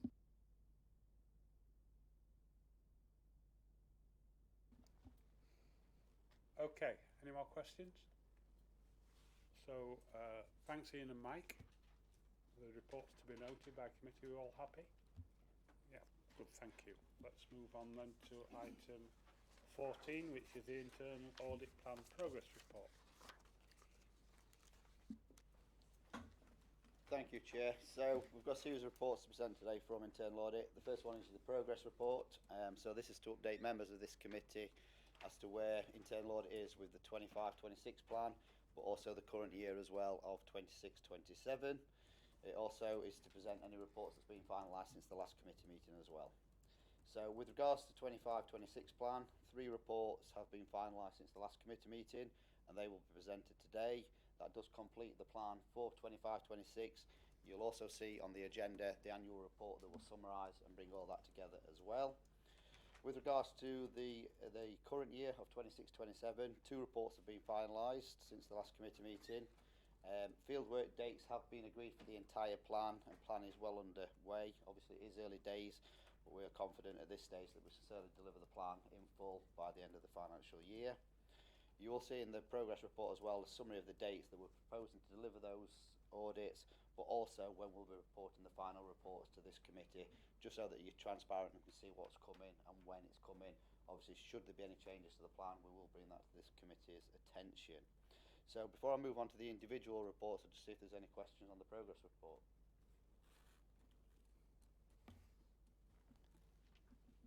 I'm not seeing any, Rob. Okay. Okay, thank you, Chair. So the first, I'll take the reports in the order that they come on the paper. So the first one is the procurement audit. So this is a 25-26 plan. So as well as looking at the general procurement controls that we would normally look at, we also consider those controls against the new Procurement Act that came into place, just to confirm that they are up to date and complying with new regulations. You'll see from page 125 is the conclusion, which is our overall opinion. In total, 2 medium actions were agreed and 5 low. Those were all agreed with the management team. 6 of those with agreed implementations dates with the management team by the end of September, and then 1 in December. So we were comfortable that the quick and prompt action has been taken for the management team to address those points and those risks. I'll assume was red, but I'll just pull out the medium points. So the first medium was with regards to compliance monitoring. So as part of our testing, we did identify a number of weaknesses with regards to the completion and retention of conflict of interest and declaration forms. There's also limited evidence as well of you publishing contract award notifications to the wider audience. And we also identified some inconsistent documentation as well with regards to the VFM assessments that you perform. The second medium was in consideration to ethical considerations as part of the procurement activity. So procurement activity is aligned with social value and EDI considerations, but what we did identify again as part of our testing was that there is actually some inconsistency and some lack of formality with regards to documenting that in all cases as part of the procurement activity. And then quickly, the lows just related to the updating of general policies and procedures, retaining some of the evidence through the due diligence checks that you perform.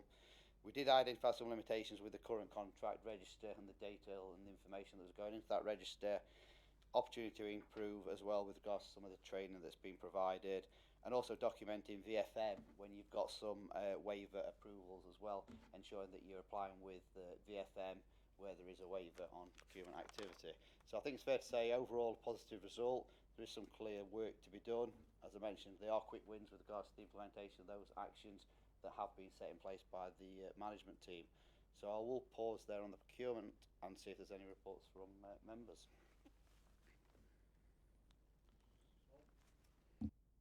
Thank you, Chair, and thank you for the report, Rob.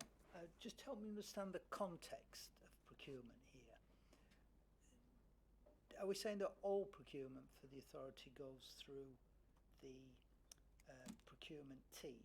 Because I understand there are procurement specialists out in things like the mass transit capital delivery team as well. How does it all work together?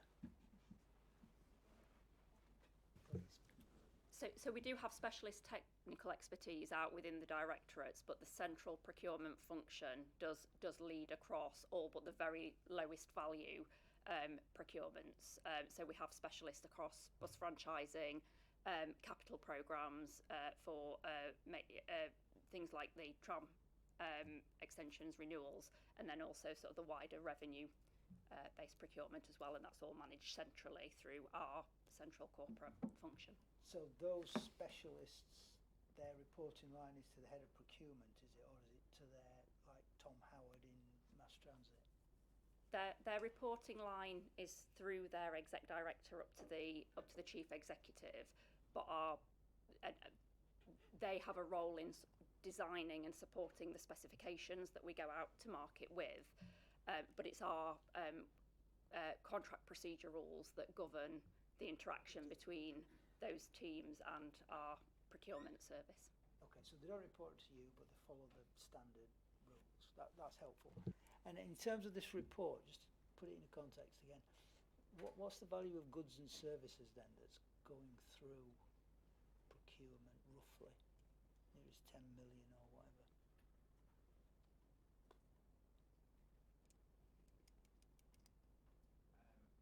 You put me on the spot now. So we budget of this financial year of around 900 million, 700 million of which is probably staffing, including police.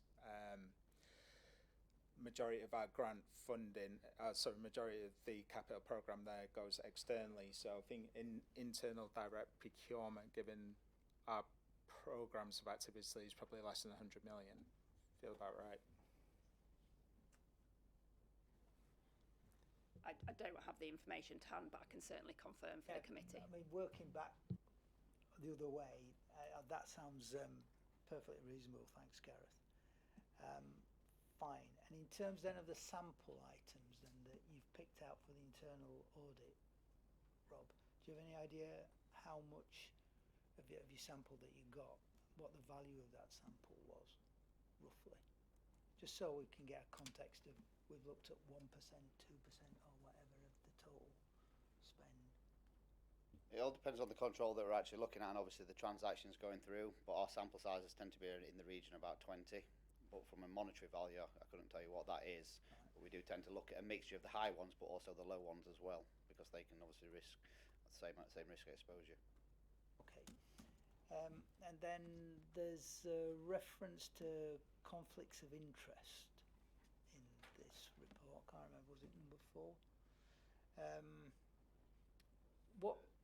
Page 12 of the report, 134 of the pack. What are those conflicts of interest then that individuals have got to declare? Is it just standard things like the partner works for that organisation? Yeah. Any interest in land securities, contracts, the like. Yeah. Right. Fine. That's helpful. And do we have many of those, or is it?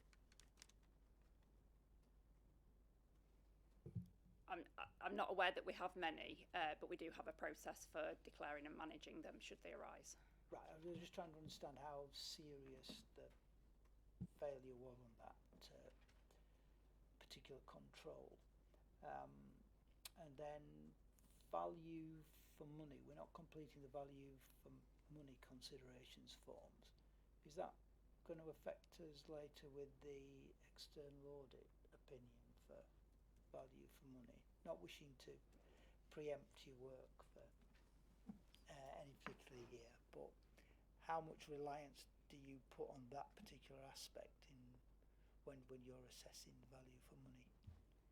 Yeah, thanks for the question. I think we'll consider it as part of our value for money assessment, but we won't rely on the work of internal audit. We'll take their findings on board, do our own investigations and form our own conclusions. So whilst I wouldn't say we'll completely ignore it, but we'll take it into consideration.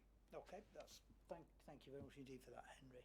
And so I think my final question, Rob, was my personal view reading through the shortfall was you obviously report, as you say in the report, where the controls are failing. But what was the good practice you saw elsewhere that caused you to give this a reasonable assurance rather than a partial assurance? Because I didn't get that confidence reading it, I'm afraid. I think from our perspective, I certainly wouldn't have thought it'd been a partial assurance purely on the basis. So there is there is quite a lot of judgment based on the opinions that we give overall. So there isn't a X number of high, X number of medium will lead to the overall assurance opinion.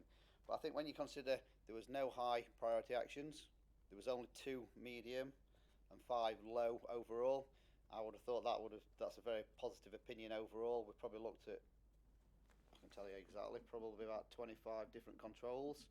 We considered the changes that's come into place as well with regards to the new Procurement Act. So I think from our perspective, the authority had updated its policies and procedures and processes with regards to the new Procurement Act. And what we tested, it wasn't significant failures it was an application of controls. The control framework was well designed, the controls were in place.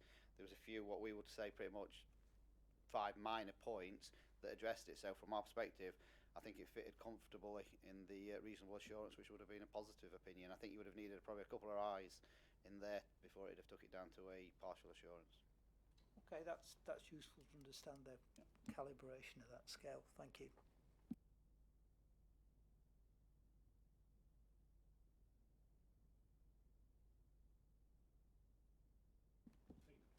Yeah, my question was on waivers, and it's probably not for you, Rob. It's probably more for the finance guys.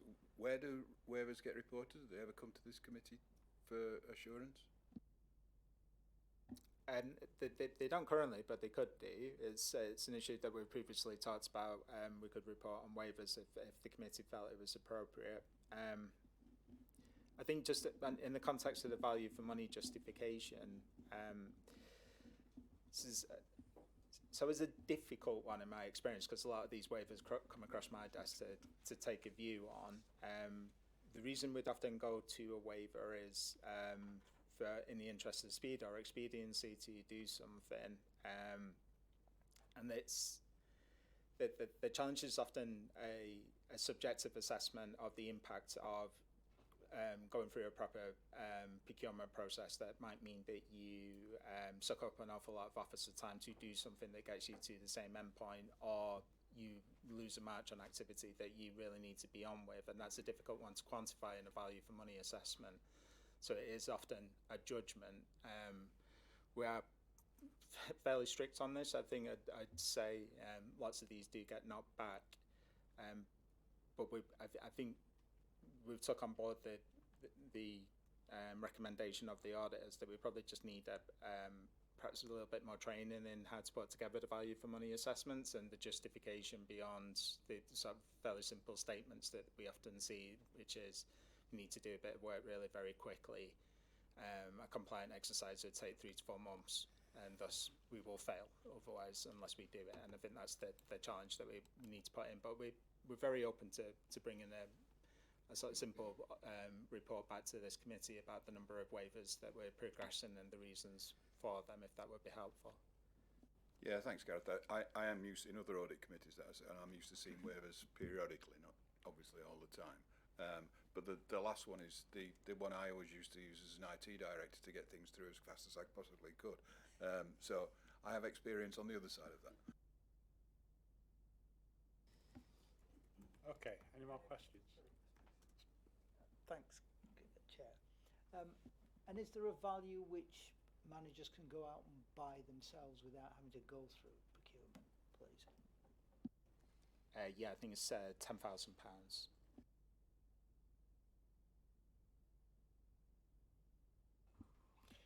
Yeah, my question was regarding the staff training. I know that one of the things you've identified is staff training, and I note that the head of procurement aims to provide bite-sized training sessions to staff, but currently there is a resource constraint. Is the resource constraint not a risk? And I appreciate that the head of procurement aims to provide bite-sized staff training, but I'd like a little bit of assurance on that. Thank you. So we've recently done a lot of work to strengthen our procurement function, and we've gone from what is quite a small procurement team to having 3 sort of specialist dedicated functions across bus franchising, capital programmes, and revenue procurement. We are still in the process of getting fully staffed up within those functions, but once we are, we're confident that we'll be able to deliver training to staff.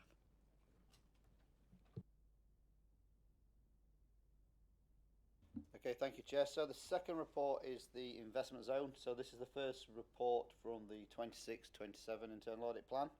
So very much the focus of this review is on good governance around the process, and also the decision making and how you document that decision making, should obviously there be any comeback further down the line.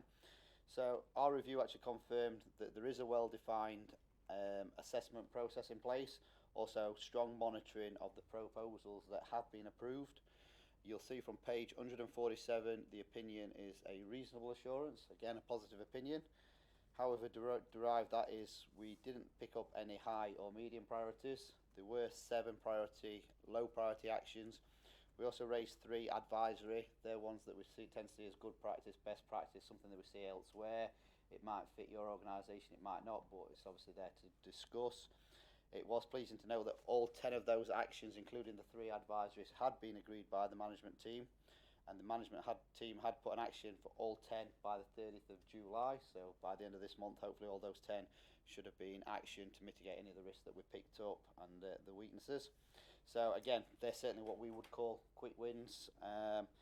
They were mainly around the documenting policies and procedures, documenting the decisions made at the start of the process. Again, if there is any comeback that you can justify, those that have been approved, but obviously equally important, those that have not. And also tightening up on lessons learned. So is there anything that you can do better when you're going through that process as well, to streamline, improve the process, improve the decision making that you're making overall. So a positive opinion, well-designed control framework. I'd say it's a application control framework as well overall. And I'll pause for questions on that one, relatively straightforward. I did, just to confirm that the lead in this area has confirmed to me and advised that those actions have been implemented already.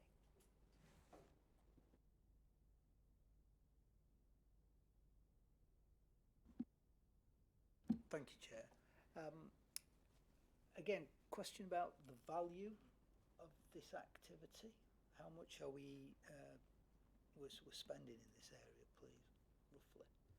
So the allocation is, I think, £16 million per annum over 10 years. We aren't spending that amount of money in total each year. So the activity has been ramping up. Per Laurie's point earlier, the investment sum money was one that came relatively quickly, that we didn't necessarily have a pipeline of schemes coming through. So we're spending low millions at the moment.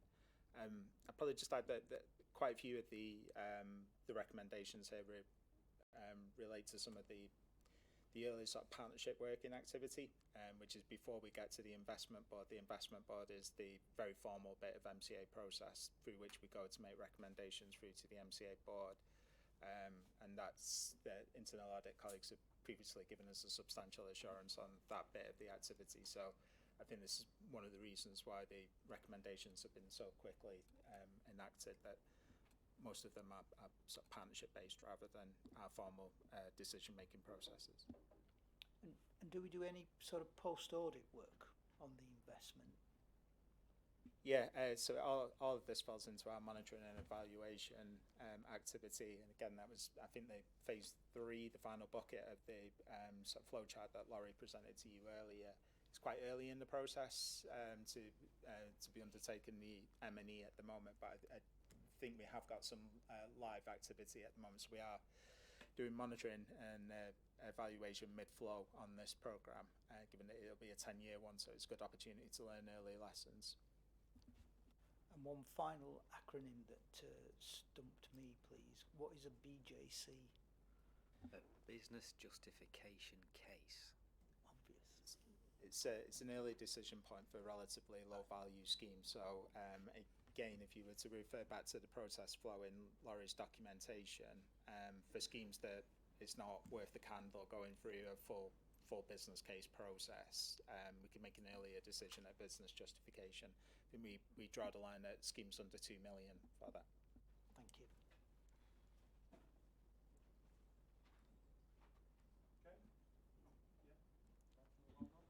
Thank you, Chair. So on an annual basis, we do look, or on a periodic basis as well, at some of the financial processes that are in place. This report, we did look at the TRAM, so it's what we call a Key Financial Controls Review, and we focus specifically on the balance sheet and the general ledger.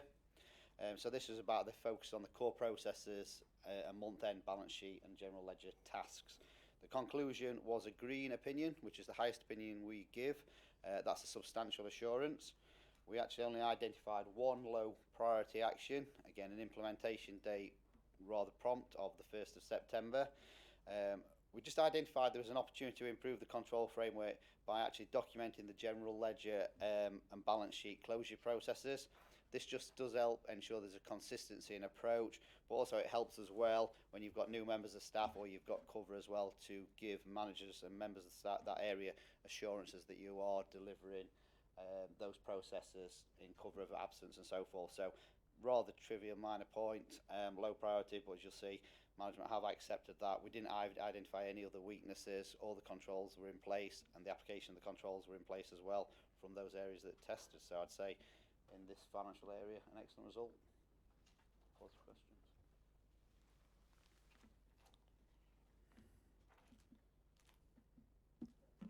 Thanks, Rob. And in terms of thinking about the resilience point that you've raised, how many staff are at Siftal in this activity, please? Roughly. Between 2 and 3. Thank you for that. So documentation is important in that case, because That's if you right. lost 2 people in one go, or very quickly together, we'd be exposed, presumably. Yeah, I definitely acknowledge that, Paul. I suppose the context for this as well is for committee members who weren't here this time last year for the same report. I was just looking back, and last year the opinion was reasonable assurance with 9 recommendations, of which 3 are medium. So this is, personally, I believe it's a massive improvement, which is reassuring for me. And actually, the gentleman whose face has just popped up on screen, Ian, is heavily responsible for making that happen. So massive thanks to Ian for helping improve controls in that space.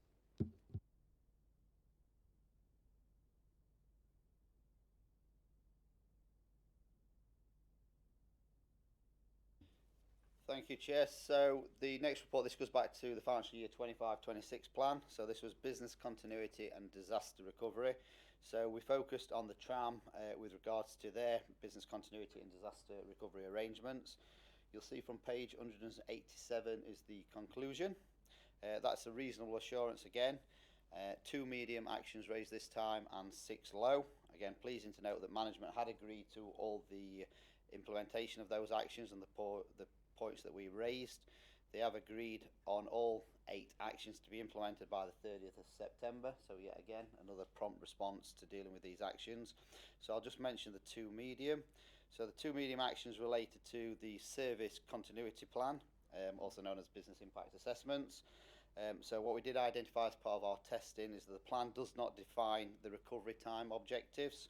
So we have agreed an action with the management team to actually document activation criteria for the service continuity plan, and that does include actually defined timescales and defined time thresholds, and also to ensure that activation decisions are not made by one sole person.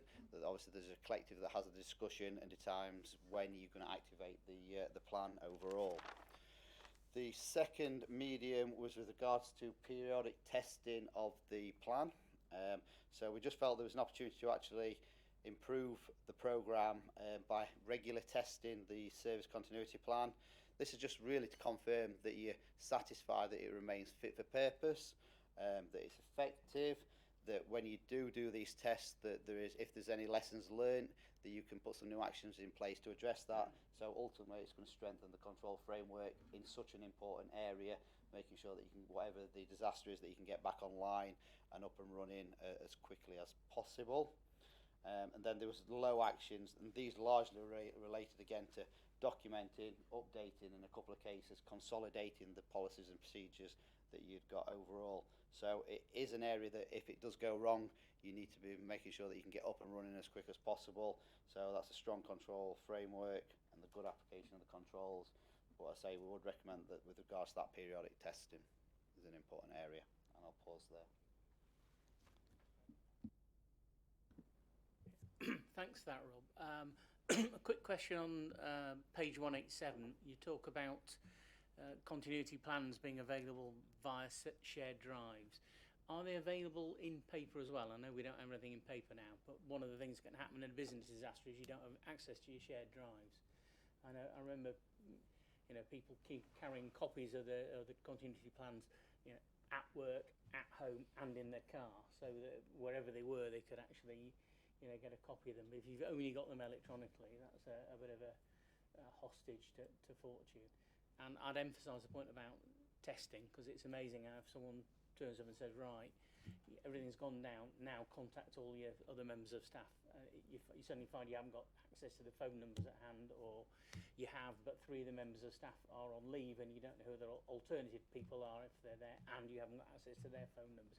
You learn a lot from, I know we've got hundreds of other things to do, and doing this is not a thing, but it's a real risk at the moment that you get hacked and everything goes down. So.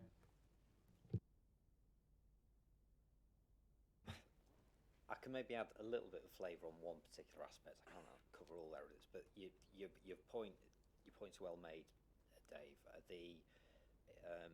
We've had some live examples in recent months where there's been an issue which we've needed to cascade rapidly throughout the organisation, and an example we've got is for resources, an investment leadership team. We have a group WhatsApp chat which we can basically use to quickly cascade a message, and then onward WhatsApp chats with each of my direct reports, so I can get the message out to my team pretty quickly. That doesn't place any reliance, therefore, on any MCA IT equipment for whatever reason not being available to be used. So that's one small example. I'm not sure, Rebecca, if we can say much in terms of Stephen Braden and the business continuity manager and the expertise he's bringing. So given the ongoing growth and scale and complexity of the organisation, we've recently onboarded a business continuity and emergency resilience manager to give some focus to this area, recognising that it's a really important area of work that we need to undertake. He's working across the business at the moment to look at what those playbooks are for any given scenario. So that's currently a work in progress. We've also got further roles in the pipeline that I believe are out on our website at the moment for recruitment to provide further support in that team. So we are making quite rapid progress, but we will come on to testing, and we will be in a position at some point where we have got those paper copies of handbooks, playbooks that are ready to go, but it is very much a work in progress at the moment. Thank you. Yeah, I was going to make a point about testing.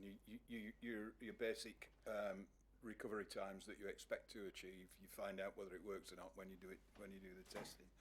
A bit concerned that SIFTL's not part of the local resilience forum, because they should, one would have thought, understand SIFTL's responsibility should there be a disaster anywhere in Sheffield that occurs around. I mean, there was a bloke who held the whole city centre up, didn't he, last year, which must have had an effect on the network. I'd like to be assured that testing is going to take place.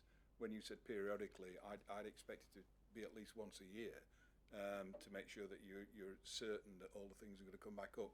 The thing about printing disaster recovery plans is that they're often out of date by the time you've finished the last one, and you've got to continually go around printing them all. So finding an electronic means outside of the shared drives, I think, is probably a good idea.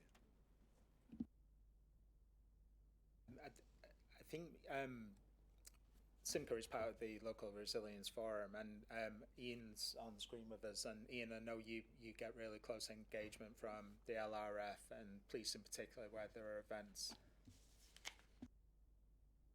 Yeah, so I think it's, thanks Gareth, it's fair to say those relationships exist, just not formally. So it's a fair point, and it's there as an action which we'll pick up.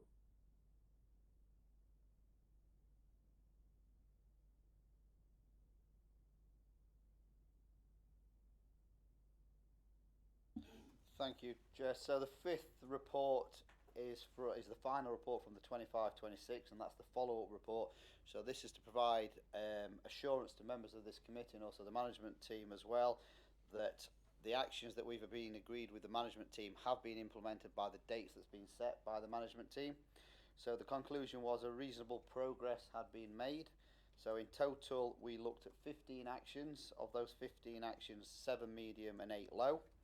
I'm pleased to confirm that 11 had been fully implemented, so they've been signed off. They do leave our radar. 3 were partially, and what I mean by partially is action had been taken to address them, but there was still some work to be done.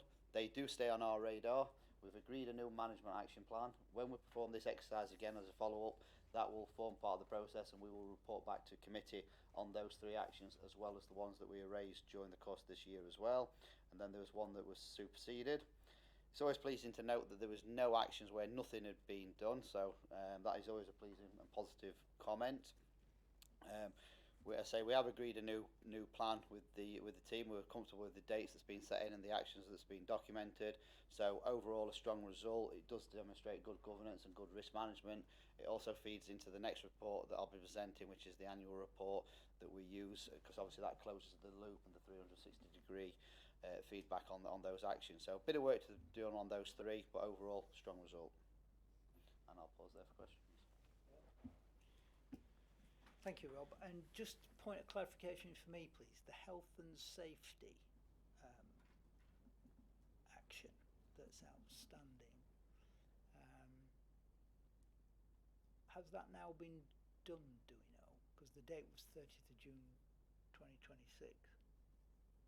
And did it relate just to Simca, or did it relate to Simca and Siftal? It's page 217. About risk assessments. I believe it just related to Simca, Paul. Simca. Right, thank you. So we just need confirmation at some point that it's been done. I'll take that away because that's David who wasn't able to join us. Thank you. Had to leave, so but I'll feed that back and check.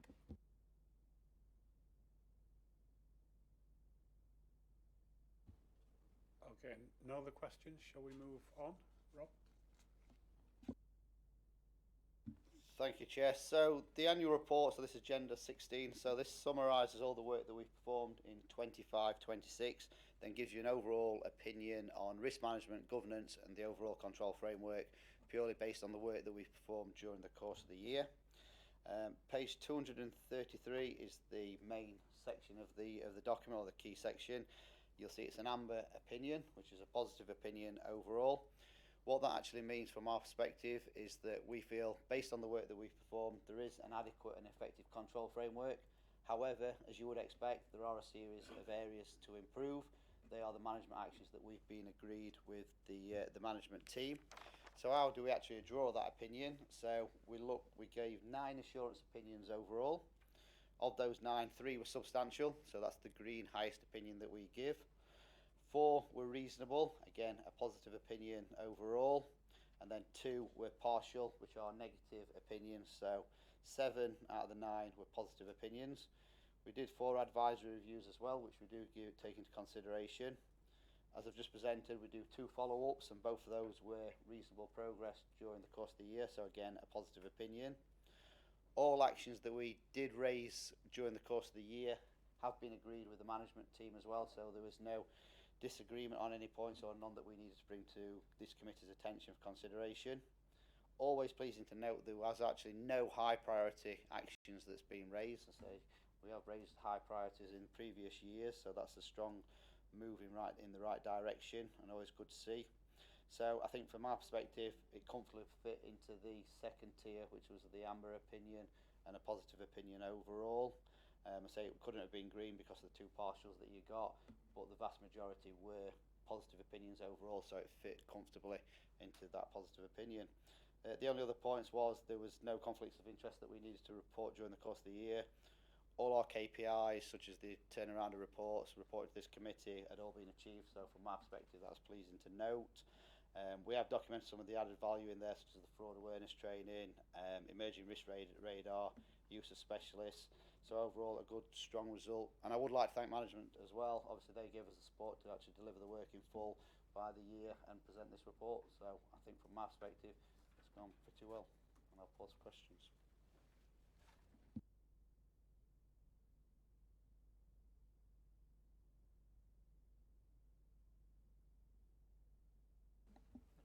Well done, I suppose, would be the comment to management, and it's good to see that stuff's done by the year end. That's often a problem. So in terms of items 14, 15, 16, 14 were asked that we consider the report, which I believe we have. 15, the committee consider the findings and recommendations of all the reports, which I believe we have. And finally, that this final report is noted. So can we agree that, committee? Thank you. Okay. I'm conscious of time. Can we agree that we take this final element of the morning, and then we'll have a short break, and we'll decide how long that break is once we've considered item 17. So, item 17 then is the Audit Adult Skills Quality and Compliance Report. Are you, Rebecca? Thank you, Chair. So it's a report that's provided primarily to provide an update on the quality and compliance activity for the devolved adult skills function. Recognising that we have a number of new members around the table, I've also taken the opportunity to provide a bit of background information on the adult skills function, and we do have our Director of Work and Skills online who's available to answer any questions that members have.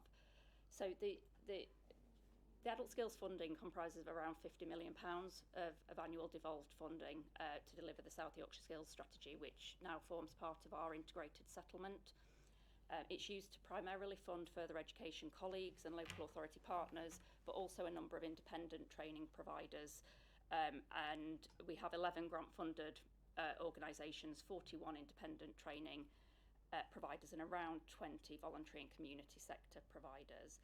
So the scale and nature of this funding means that there is an inherent elevated risk of fraud, and for that reason we need to have robust compliance arrangements in place in order to mitigate that risk. So we do have an internal quality and compliance function in this space, but the report also details for you as well the internal audit activity that's taken place in relation to this function over the previous years. So in the open paper, there are details of one matter that the committee heard questions on from a member of the public at the start of the session. So in January 26, and I should just point out at this stage as well that the name of the provider has been deliberately withheld from the paper, and the reason for that is that the fraud response policy and plan approved by this committee requires that confidentiality will be maintained for parties where allegations of fraud are made but have not been substantiated. So I'll continue on an anonymised basis. So in 2026, January, allegations of fraudulent activity were made about this bootcamp provider by one of the learners. The allegations were that the milestone payments that were being claimed under the contract were in circumstances where the learner did not believe that those milestone payments had been met.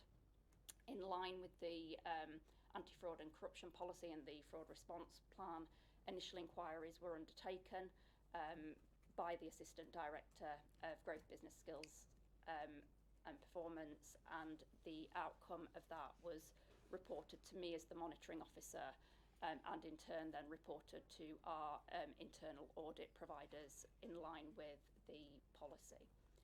So the outcome of those initial inquiries was that the allegations were not substantiated. The evidence confirmed that the relevant milestone payments had been made correctly in accordance with the terms of the contract, and that there had been a misunderstanding on the part of the complainant about the criteria that would trigger those milestone payments. And this related in particular to milestone 2 of this particular bootcamp, whereby there are different criteria that are applied to the payment of milestone 2 for employed and self-employed learners, with the requirement for employed learners being that they have to have been offered an interview, but the requirement for self-employed learners being that they have to self-declare that they will use the skills learned to further their career. So the outcome was of those initial inquiries was that no evidence that had been submitted in support of those milestones was fraudulent. That was confirmed in consultation with those learners and through documentary evidence that had been provided via DocuSign.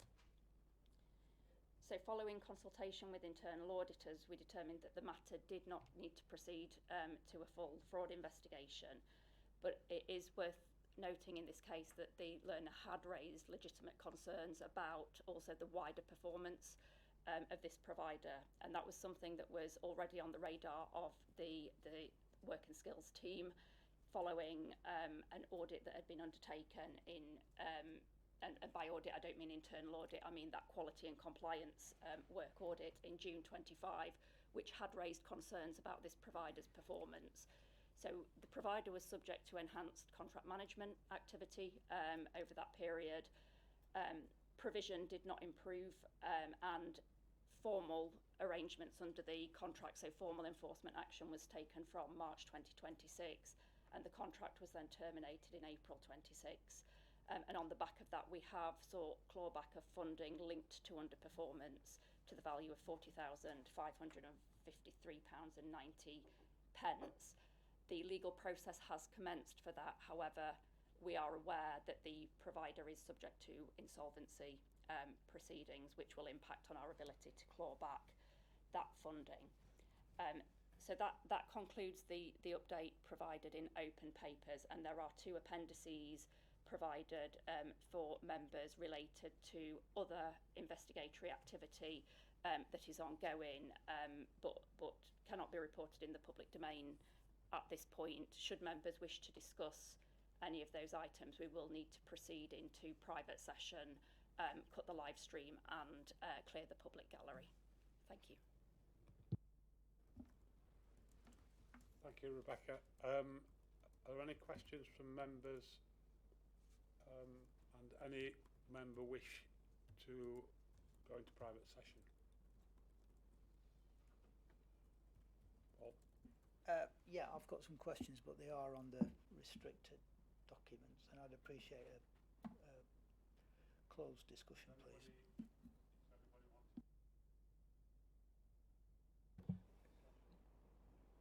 Chairman?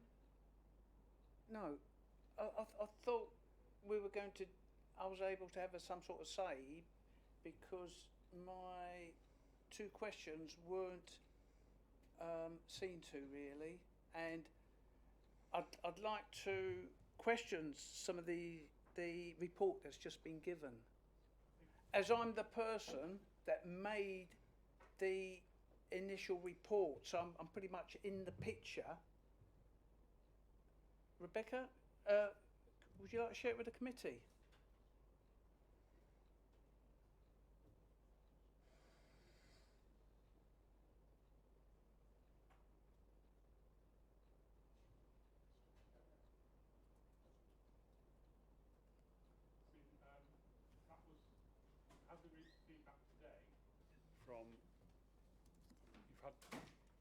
You've had the feedback today from Rebecca in terms of what follow-up has been with this. Are there any committee members wanting to ask any questions on the specific report that you've had? So have we confirmed then that the learners who didn't get an interview were self-employed? Yes, that's the confirmation that was provided through the initial inquiries that were undertaken by the Assistant Director. So, sorry, you're not allowing me to say anything, but the information that's been given out just now isn't correct in my view. People that are self-employed are entitled. They can have a interview, and Rebecca's telling you they're not entitled to an interview. So we're kind of fobbed off. I need to have a say, and I need to question that report. It's you're shutting me up, and I can't have a say. I've got the rules of boot camps. Rebecca, can you share it with the committee, please? Right, I've got the rules of the boot camps, and there's nowhere I can find where it says self-employed people cannot have an interview. There's nowhere. Rebecca said that we can't. Can she evidence that, please? We're in a committee session. It's for the committee members to ask the questions. We'll note your comments, but we will now be going into private session. But there's a lot gone on that you don't know about. A lot has gone on. And these payments, this overpayments of 40,000, some of it goes back over a year. This is you've had the written questions. We've given a response. You've heard the response in detail here, which was the response to your second question. So we're now going to go into private session to look through the detail within this committee. Can I speak in a private session? No, you can't. It's a private session. So everything's covered up. I'm telling you, So there's a lot of stuff you don't know. I've got evidence. I've sent in the paperwork as part of my questions. Have you all seen the paperwork? it's a Sharon Booth. What has been accepted by Sinca as evidence of milestones being met? What is being accepted is Can not I accepted. acceptable. Can I make it plain? We're moving now into private session. We've given a response to your second question. You've had a response from me to your first question. That is the end of the public response engagement, and we will now go into private session on this matter. So, where do I...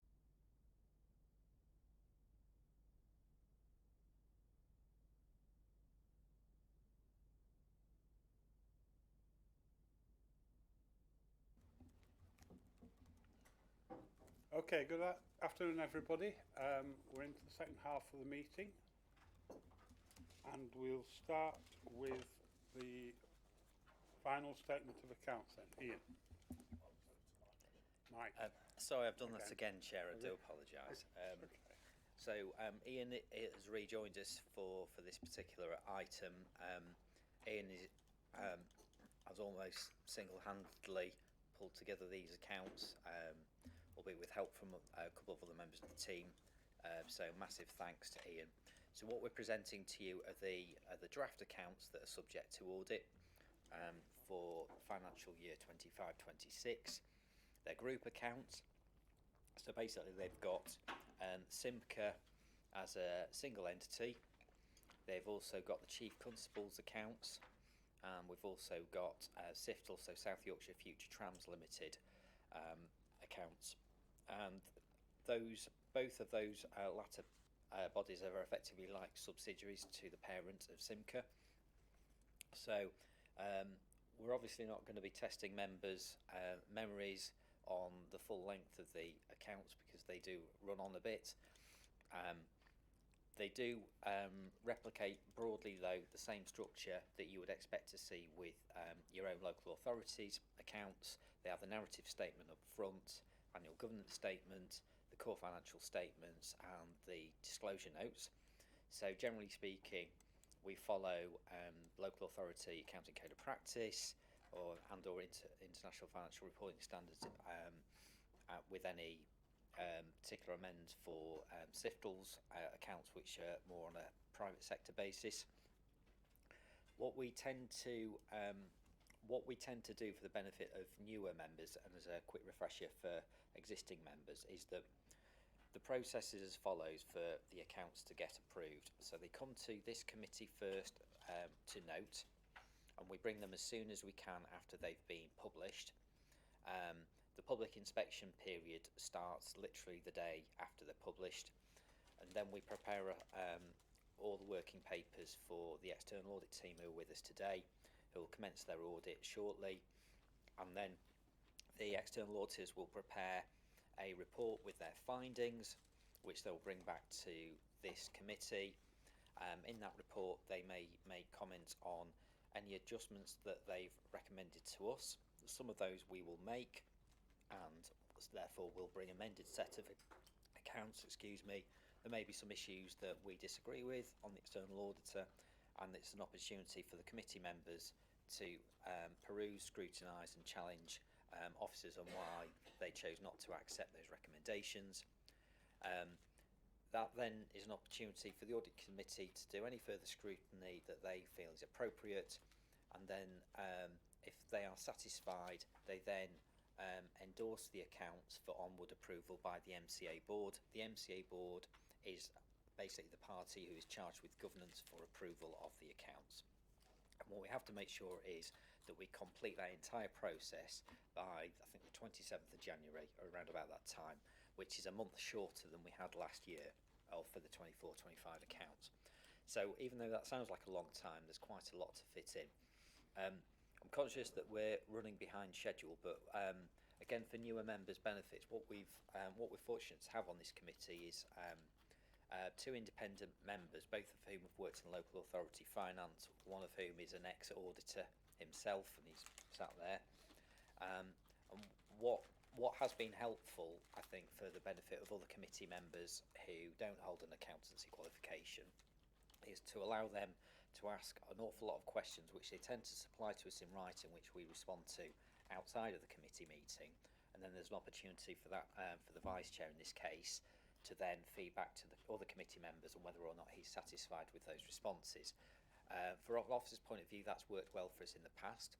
what we were just discussing in the break-in myself was we do offer training on Treasury in particular to existing and new committee members if they feel it will be helpful, and if they're not, if it would help supplement any training that they get back at base.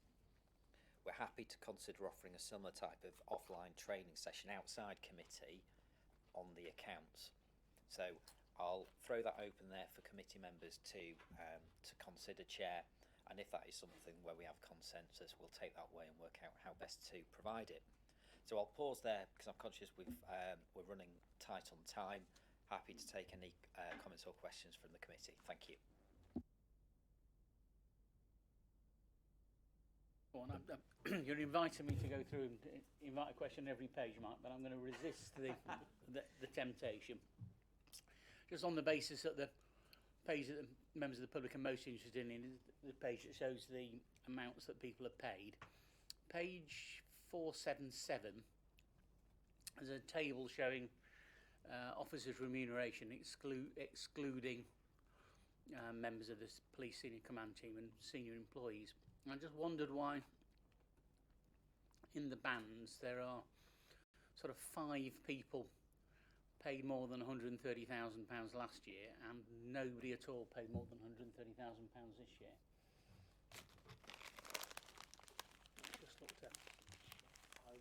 I'll have to I'll check into those figures and I'll get back to you on that. Okay, that's fine. Yeah. I'll have a more detailed look through the accounts when I get a chance and email you if there's any more things. I did check that they balanced, and they did, which was good. The movement in the I&E account was equal to the movement in the balance sheet, which That's was always a good sign. So yeah, there was a lot of cross-checking went on before they were published. And you can cross-check hundreds of things in the accounts, and some of them look like they ought to agree, and they don't even. So yeah, thanks. They look, I mean, for a first draft, look good to me. So thank you. Thank you, Chair. Yeah, I'll put the detailed questions to you separately, if I may. And just one presentational suggestion. The map of South Yorkshire that you put in, can't find the exact page now, but towards the front. Yeah.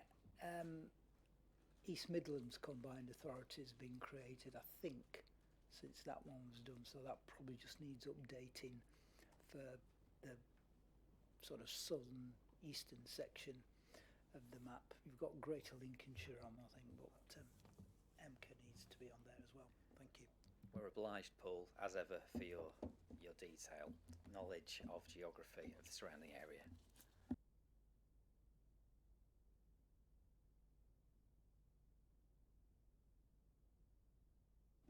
Okay, any other questions?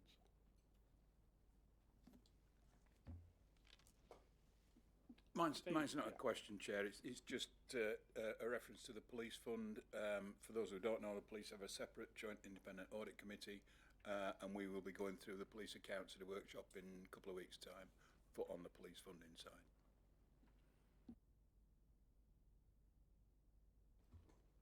Thank you, Steve.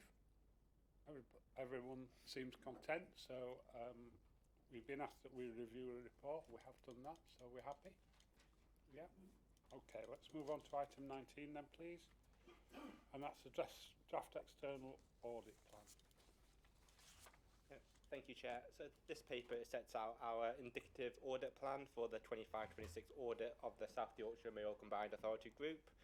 Just to iterate that this still is an indicative plan, so our work is still ongoing, so any significant changes to the approach will be communicated back to management and the committee as the audit progresses.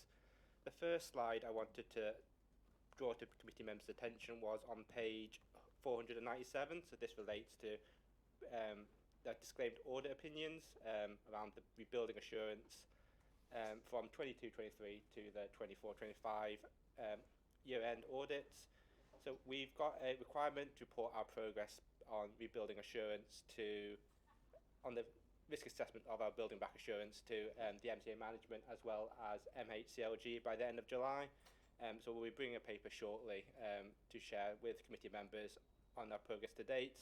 And just to reiterate that we're well underway with this testing now, so we shouldn't anticipate any issues. And it is currently our expectation that we are able to remove the disclaimed opinion for the 25-26 year-end audit. The next page details our materiality. So we've set overall materiality for the group at 23 million and 21.5 million for the parent single entity, and this equates to 2.69% of the forecasted expenditure at month 9 when we did our planning work. Performance materiality is calculated as 75% of materiality, so this is 17.2%, 17.2 million for the group and 16.1 million for the single entity. And I just wanted to point out a minor typo on the group figure for the misstatements reporting threshold. So at the moment in our report it says 1.25 million, but that should be 1.15 million, which would equate to 5% of the 23 million materiality. So we'll make sure that is updated in our final audit plan. But however, the reporting threshold for the parent entity is correct at 1.075 million, which equates to 5% of the 21.5 million. In terms of our other audit risks on page 500, we've given a summary of the significant risks and the other audit risks identified. So we've identified 4 significant risks and 2 other audit risks for the 25-26 audit. So detail is provided on the following slides, but just to provide a high-level overview of each of the risks. So the first risk we have is for around management overdrive controls, and this is a mandated significant risk for all entities under audit. So we've not identified any specific additional considerations over management override of controls beyond the normal presumption. The second risk is around the completeness and accuracy of the legal provisions, and this is specifically focused at the police and reform element of the MCA.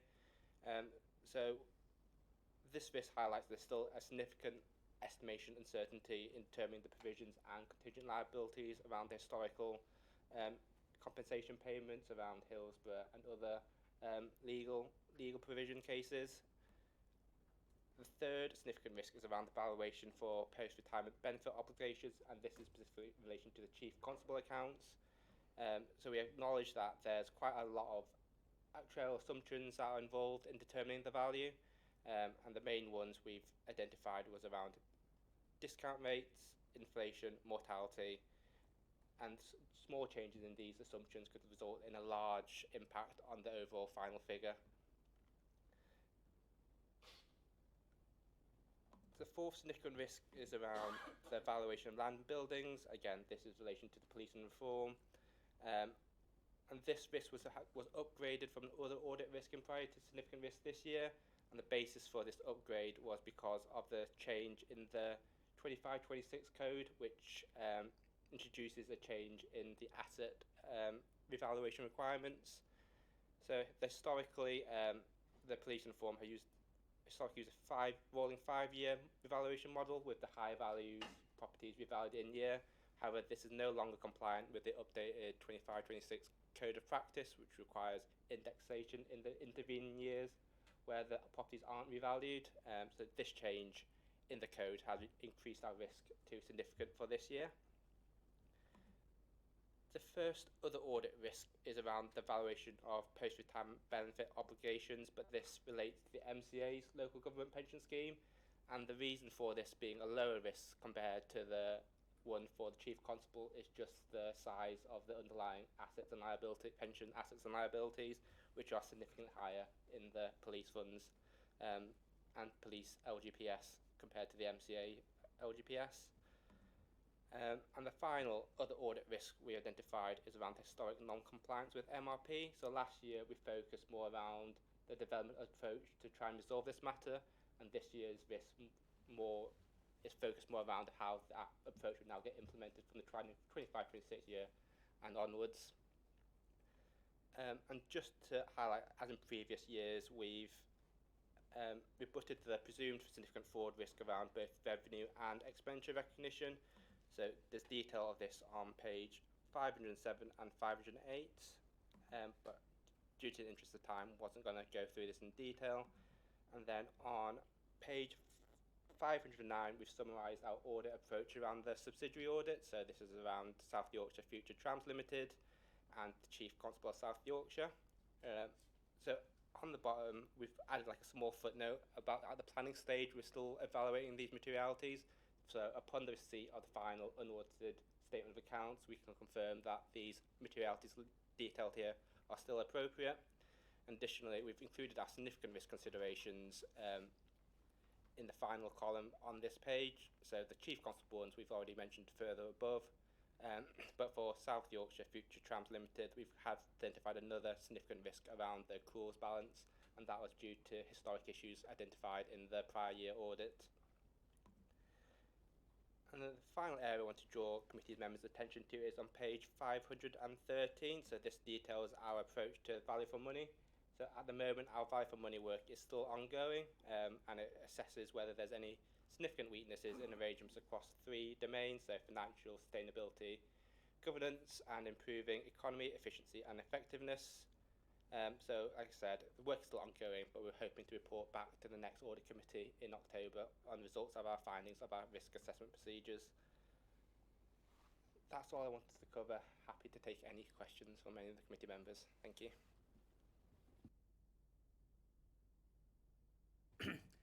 Thank you very much for that, Henry. Just got a question on the fee table on page 518.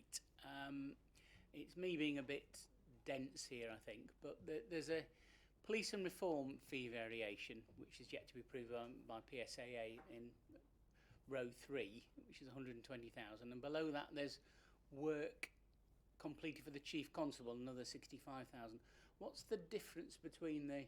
I kind of in my head was thinking there would be a fee for the policing audit as well as the fee for us. But you seem to have 2 things that look quite like the fee for the policing audit. What's the difference between the 2? Sure, that's a great question. So I think it's mainly just how it's the governance, like the structure of the entity. So the police and reform now goes within the single entity. So the police and reform isn't its own standalone audit. So we won't issue opinion on the police and reform accounts because that forms part of the MCA accounts. So we'll issue opinion on the MCA accounts and single entity accounts, which incorporates police and reform. Whereas for the Chief Constable, that's its own set of accounts that we need to audit separately, which is why there's a clear distinction between the police and reform activities, which are now under the MCA, and the Chief Constable activities, which still sits quite separately as its own subsidiary.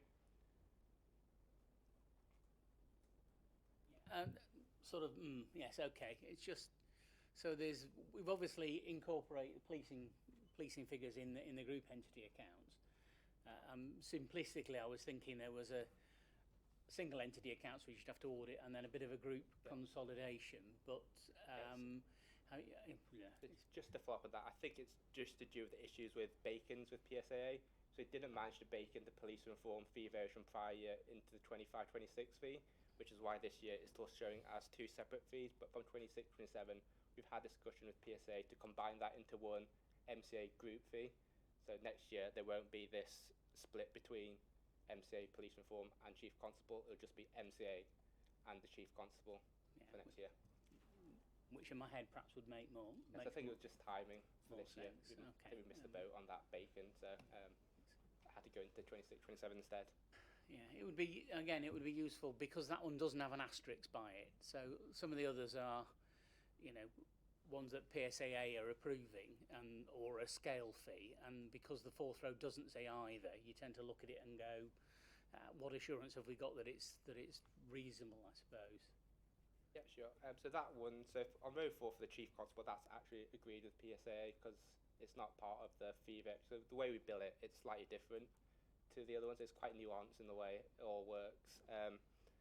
So for the police and reform, that still needs to go for like a fee variation, so that still needs to go. We'll submit a fee proposal to PSAA, they'll review it, get back to us any comments, and there will be a final fee. So that's still an estimated fee at the moment. However, for the Chief Constable, given that it's its own standalone audit and that audit exists as its own entity, that fee has been agreed up front with PSAA, so that's why there's no asterisk on that one. Okay, so Okay, it'd just be useful, I think, for future years if it just, because obviously we look at this and then we have to make sure from the public's perspective it's reasonable. We've got top rows at scale feet, so can't do anything about that. Next one's being approved by PSA8, so can't do anything about that. Next one's being approved by PSA8, can't do anything about that.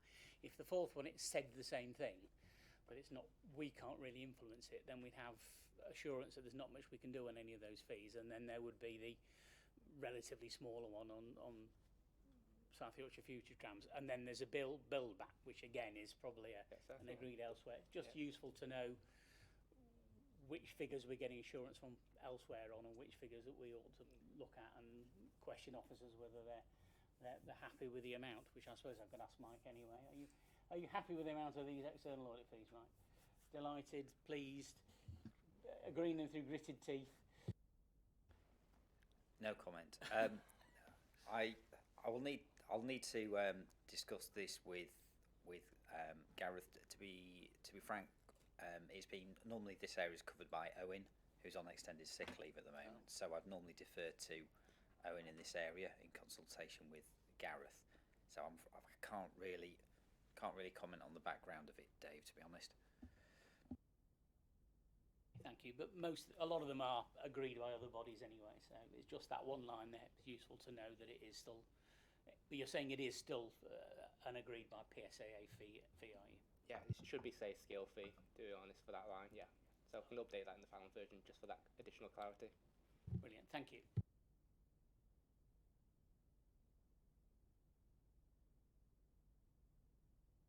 No, thanks, Chair.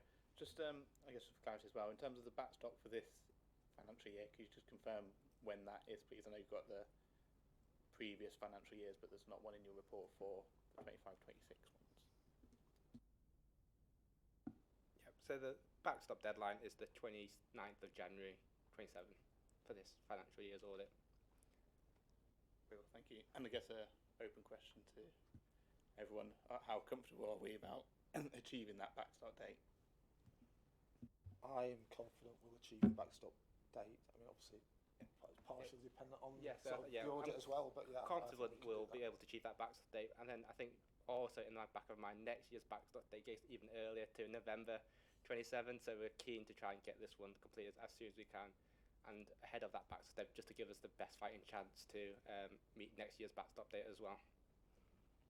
If I might add as well, Councillor Bagley, one of the issues we experienced last year was on the SIFTL accounts and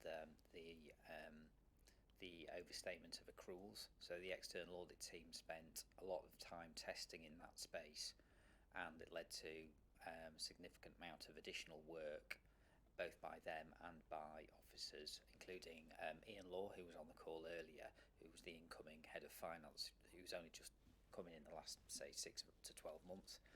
He and his team have done an awful lot of work cleansing the balance sheet. We got to a position, a set of opening balances we're much happier with now, and obviously we've learnt a lot of lessons from that. So I'm confident, at least for the external audit on that subsidiary, it'll be a lot cleaner this year than it was last year, which will take the pressure off overall on external audit resource as well as our own team's resources.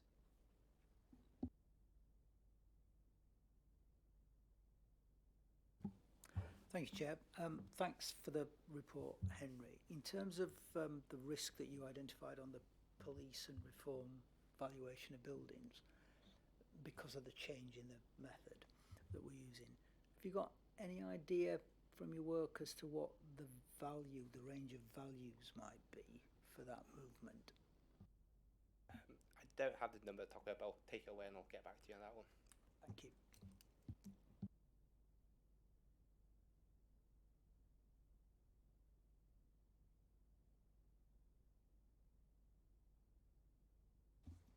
Okay, no more questions. Thanks, Henry. We've considered the report and happy to accept it. Thank you. We'll move on then to the update from JIAC. Thanks, Chair.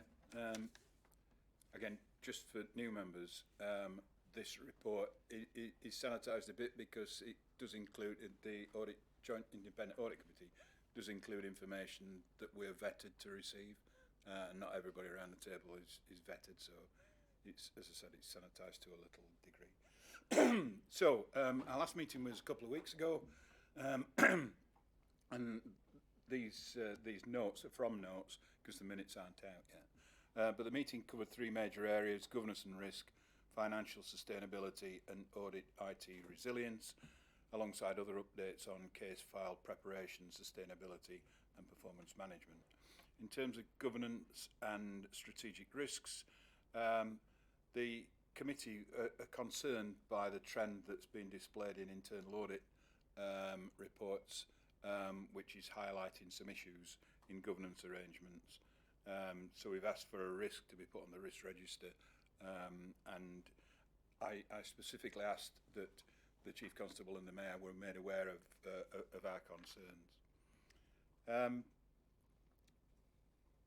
There is a financial recovery plan which most existing members know about, and it's projected to be 40 million by 2030-31, but obviously that's a bit of a finger in the air job because nobody knows what the settlements are going to be. Police are using priority-based budgeting, and tranches 1 and 2 have delivered significant savings, almost at their target, and tranche 3 is going to focus on redeployment. The current initiatives cover £9 million, so there's £5 million left to find by 2030-31. And staff costs, resource allocation and income generation remain critical, so there is a focus on income generation at the moment, which might mean, off the record, you've got more speed cameras to deal with as you travel home.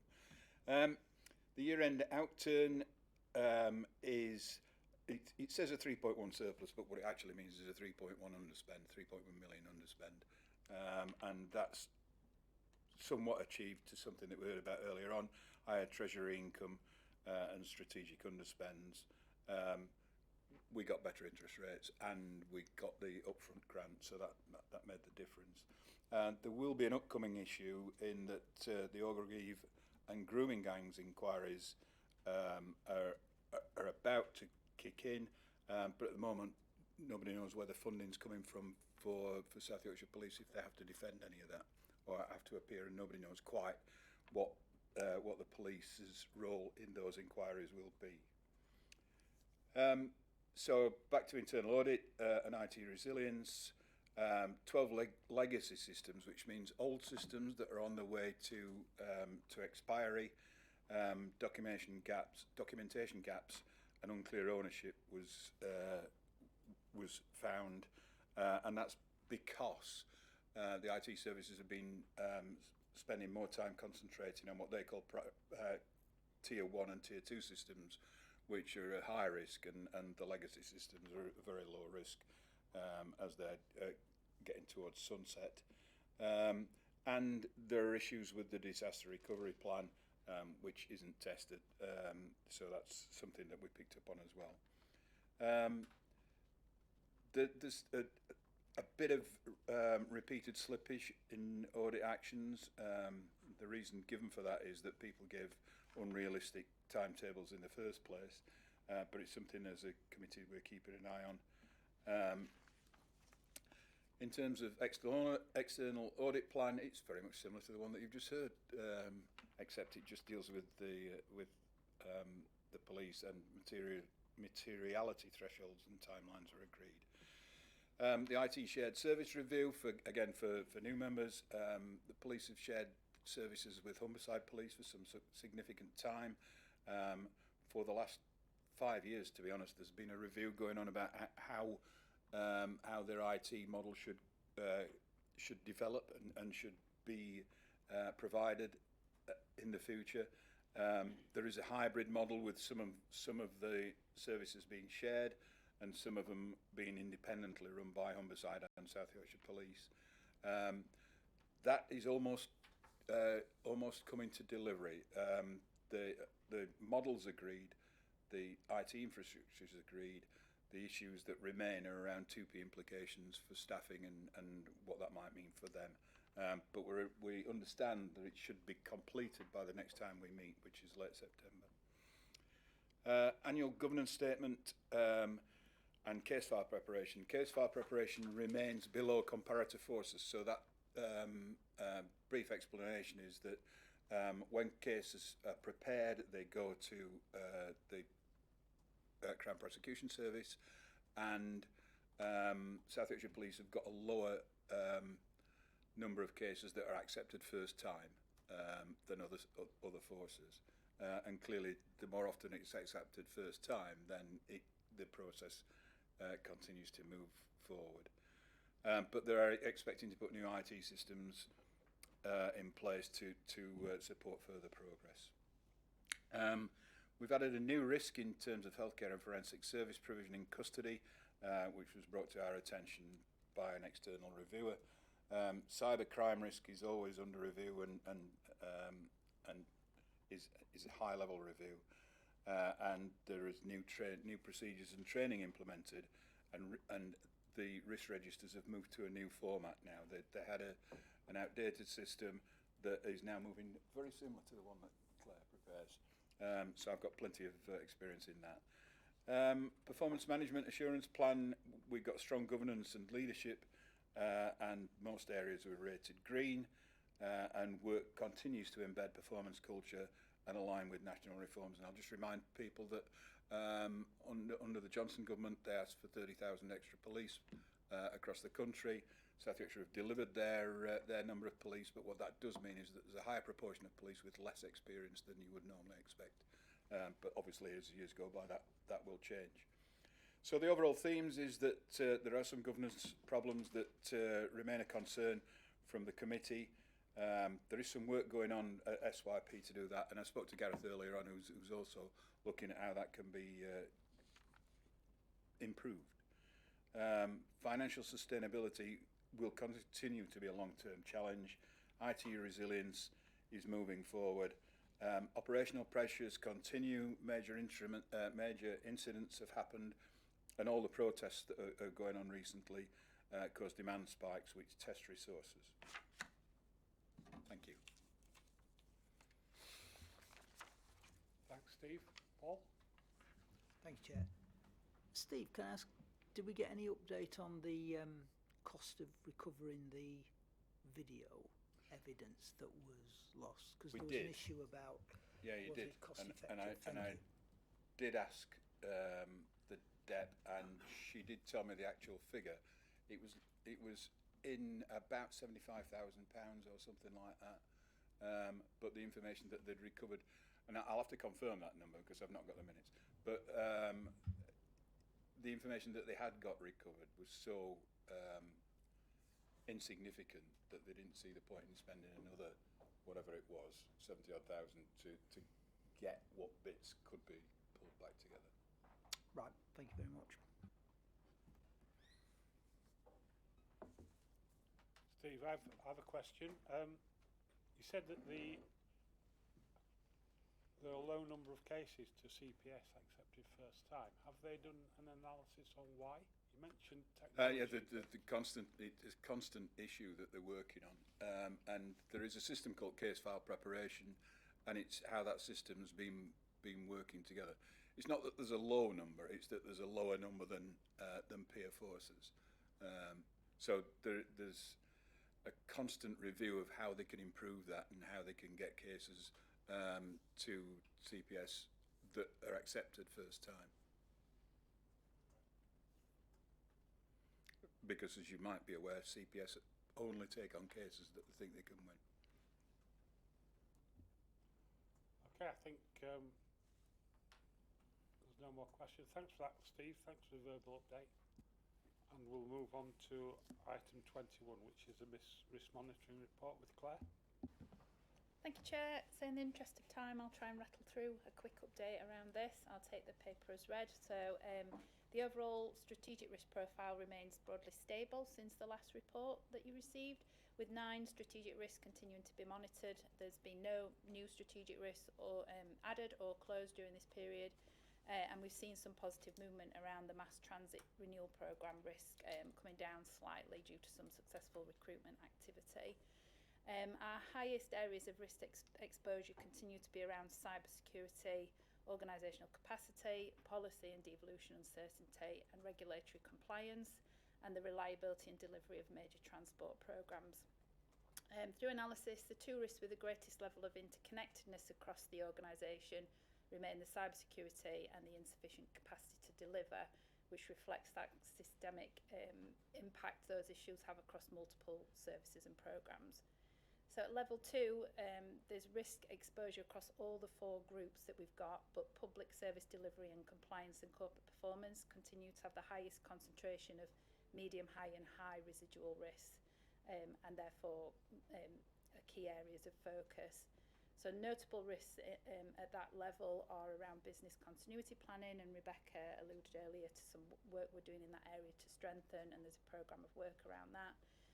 Decline in public transport patronage and data and information governance and digital capability, and then other transport-related service delivery risks. This reporting period has also seen a bit of a continued maturing of our risk management approach. We've had lower level risks have been reviewed and closed, and then emerging issues that we identified through the horizon scanning, which was included for the first time in the report last cycle, have now been formally incorporated into the risk register, and that includes risks associated with inflationary pressures, and Martin's Law and social cohesion. They're new risks on there. So an analysis of the common risk drivers continues to show that resource constraints, financial pressures and uncertainty from political, economic and regulatory change are dominant factors that influence the risk landscape. So they underpin many of the risks that we're reporting on in the report, and likely to remain significant for the short term, medium term. So finally, you'll note in the paper that work's underway to further strengthen assurance arrangements, including the establishment of a fraud risk working group, which is quite pertinent given some of today's conversation, and the development of a more integrated corporate assurance framework linking risk management, governance improvement activity, internal audit recommendations, so that we've got a more holistic view and monitoring of activities and actions that strengthen assurance across multiple areas. So that's a piece of work that's ongoing at the minute. So there's good progress in some areas, and we continue to mitigate risks as much as we can, but acknowledging that we are operating in a very challenging environment, and a number of strategic risks are expected to continue to be above appetite. But happy to take any feedback on the report and report back to any of the risk owners, because obviously I don't own all the risks, but I'm happy to feed that back. Thank you.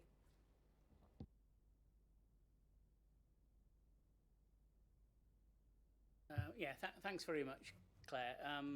One quick thanks. I think this time all the risks have been updated this year, and I think there's only 2 of them that have been updated more than a month ago, which is really good. Thanks. That's good. I know we'll go through and check the latest dates for update, and I think you're pretty much bang on that. I mean, the obvious one that leaps out is a capacity risk, which is red and not particularly moving down. We've discussed that almost ad nauseum in the committee, not having enough capacity. So I'm not sure I've got a particularly clever question to ask on it this time, other than when do we think we're going to crack this? I suppose all I can ask. And you're going to say you don't know. I'm going to say that the risk is owned by the chief executive.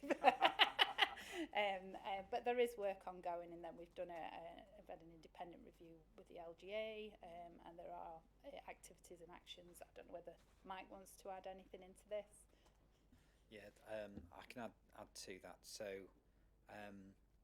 the chief exec has been doing awful lots of work down in Whitehall, lobbying for any additional funding.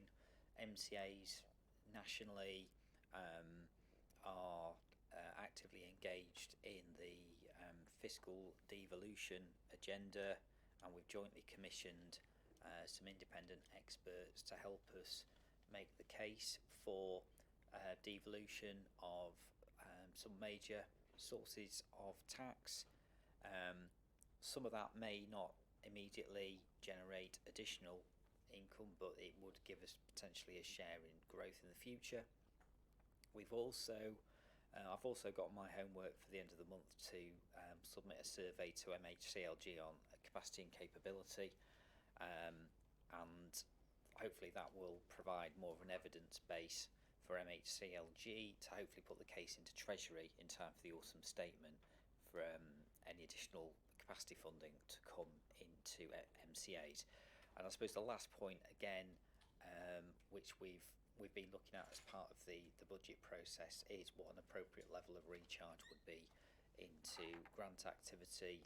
We currently undertake that. We're looking for opportunities there, but I think otherwise long term the only other kind of potential opportunity I guess would be where we've got business rates retention sites across the region that aren't yet at full capacity, and we've got a couple of those in the investment zone where we'd like to prioritise further capital investment, which will hopefully grow out those spaces. But it is really challenging at the moment, Dave, in that space.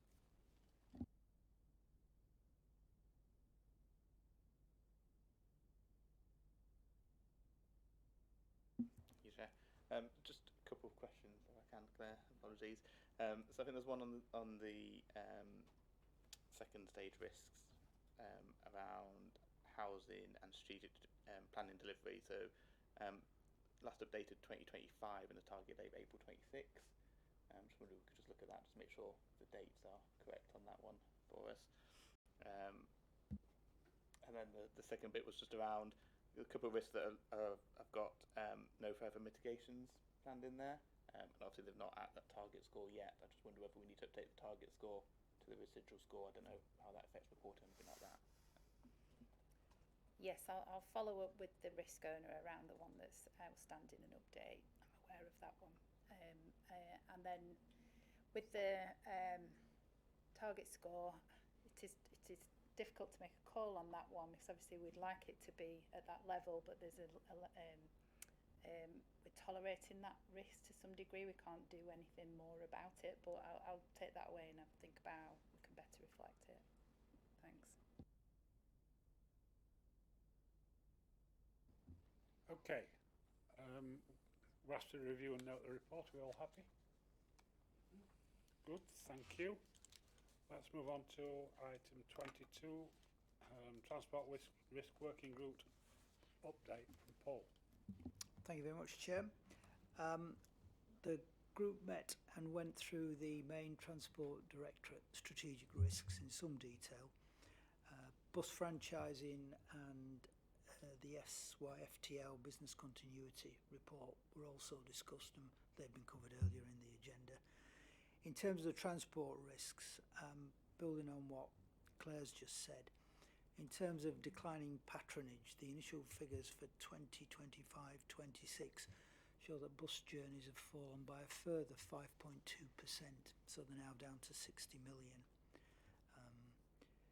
We've asked for a more detailed analysis of this movement to be presented to this committee in September when they have a chance to look at the numbers.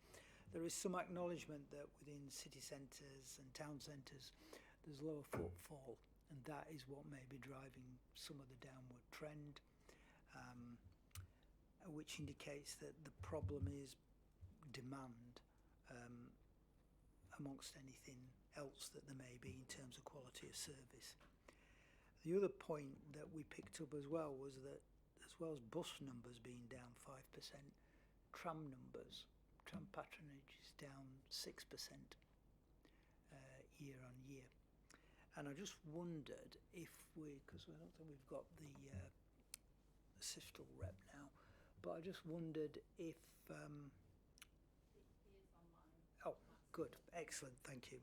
And I just wondered if what the financial effect is of that move and the fact that they're down. Are we seeing that in the revenue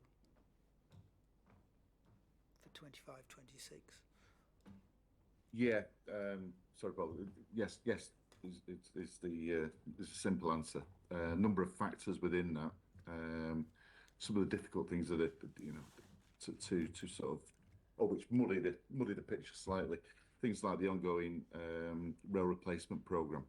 So we get these long periods during school holidays where we close parts of the network. Obviously, that's got a significant impact on overall patronage during those periods. So yes, that has been going on for several years. But when you're trying to do this year-on-year comparison, obviously you've got to factor those things in because it's quite a significant, it's quite a significant chunk.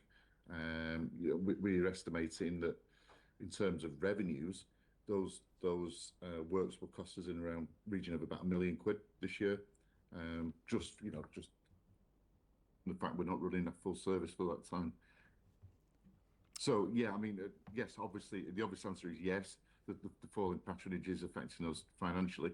A similar story with what you just mentioned there in terms of bus, what we're finding through the bid information, and certainly in Sheffield, is that footfall in the city centre as a whole is down, and people aren't travelling. We're also finding that one of our biggest competitors now is Uber, or on-demand travel. Not just Uber, on-demand travel. So the new generation of people, the Uber generation, they're actually called. So we're finding that groups of people are using Uber instead of jumping on the tram to come into town, for example. Thanks very much. That's very interesting. And did we put fares up on the tram this year? No. No. Fine. I thought so. Right. Paul, could I Sorry, ask a follow-up question on this? In terms of the tram, have we done any analysis in terms of where the reductions are? So, for example, are we down on numbers in the rush hour? In other words, people aren't actually travelling into and out of Sheffield to go to work? Or is it just outside the rush hour and people doing normal activities? Have we analysed it by route to find out if there's any specific routes which are seeing a fall rather than others? Yeah. Just so we've got a bit more understanding of, because 7% is quite a drop. Yeah, although it has picked up a little bit recently, but yeah, I mean, in terms of route, that's difficult because it's we can only do it by ticket type, so we only know where we're checking tickets, not necessarily where people are buying tickets, because they're buying on tram or they're buying on an app. So, with short of actually being out there and counting physically or doing some kind of survey, we can't necessarily do the analysis by routes. In answer to the other question, the work that we have done so far suggests that we've got a fairly loyal customer base of your, if you like, your commuter type travellers. So your Monday to Friday people coming to work tend to stick, and they will, their numbers won't necessarily fluctuate too much with, for example, even changes in price. That they are fairly loyal. It's the others, it's the other people that your non-regular travellers, if you like, where we're seeing the numbers dwindle. And it comes back to those points made before about general footfall for leisure and different behaviours with the people that are travelling.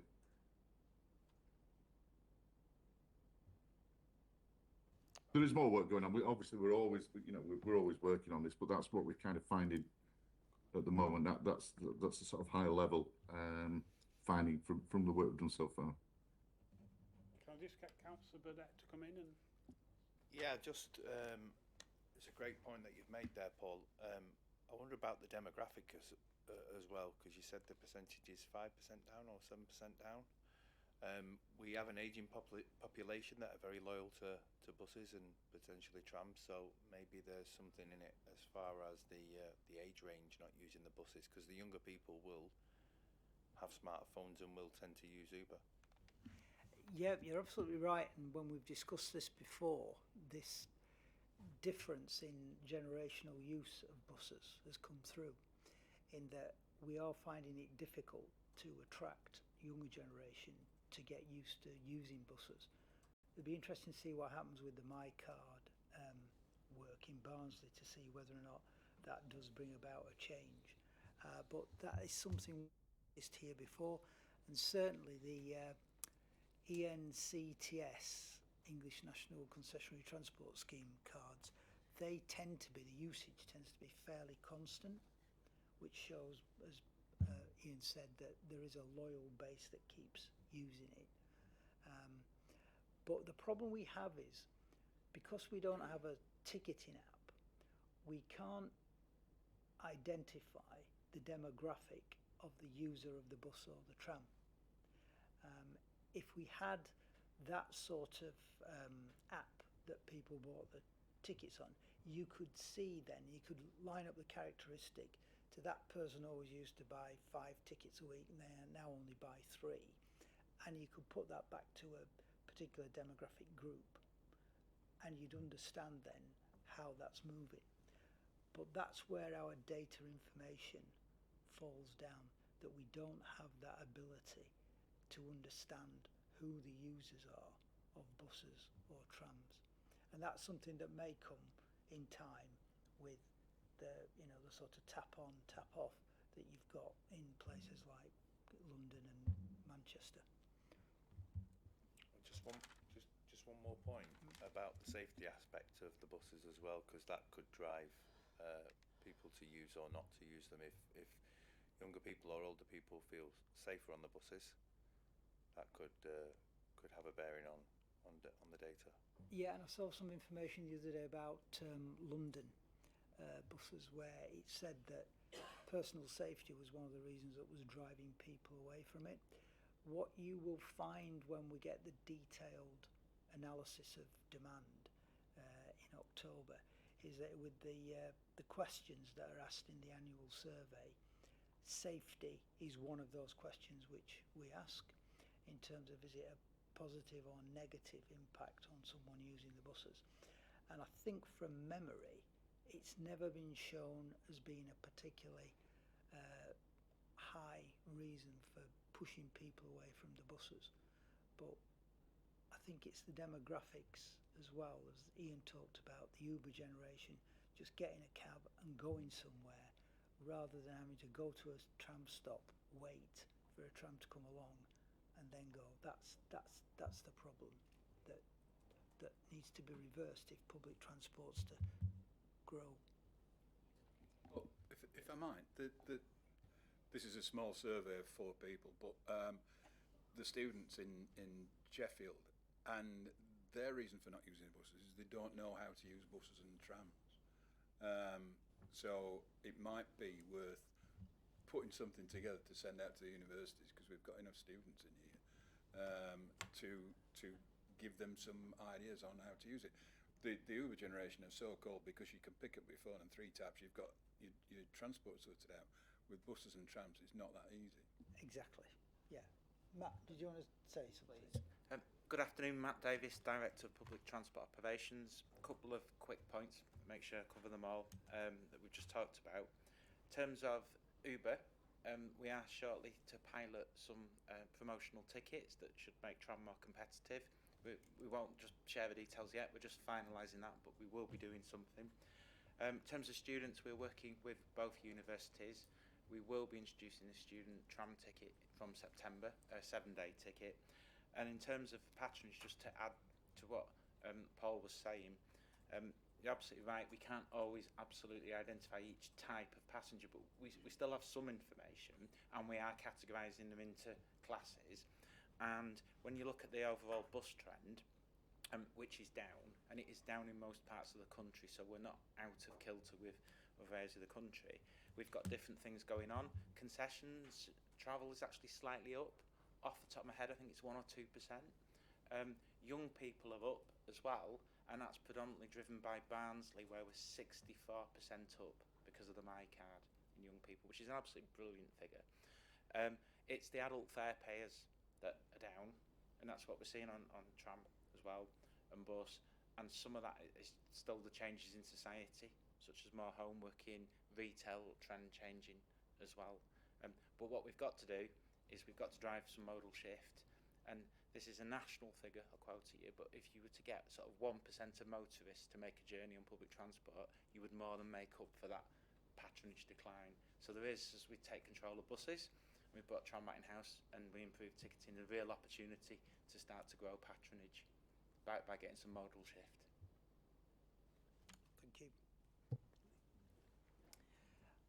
Can I just excuse me, can I just say, has the consideration been taken about working from home? Because that must have a major impact on people coming into Sheffield, because I know it's had a major impact in Doncaster.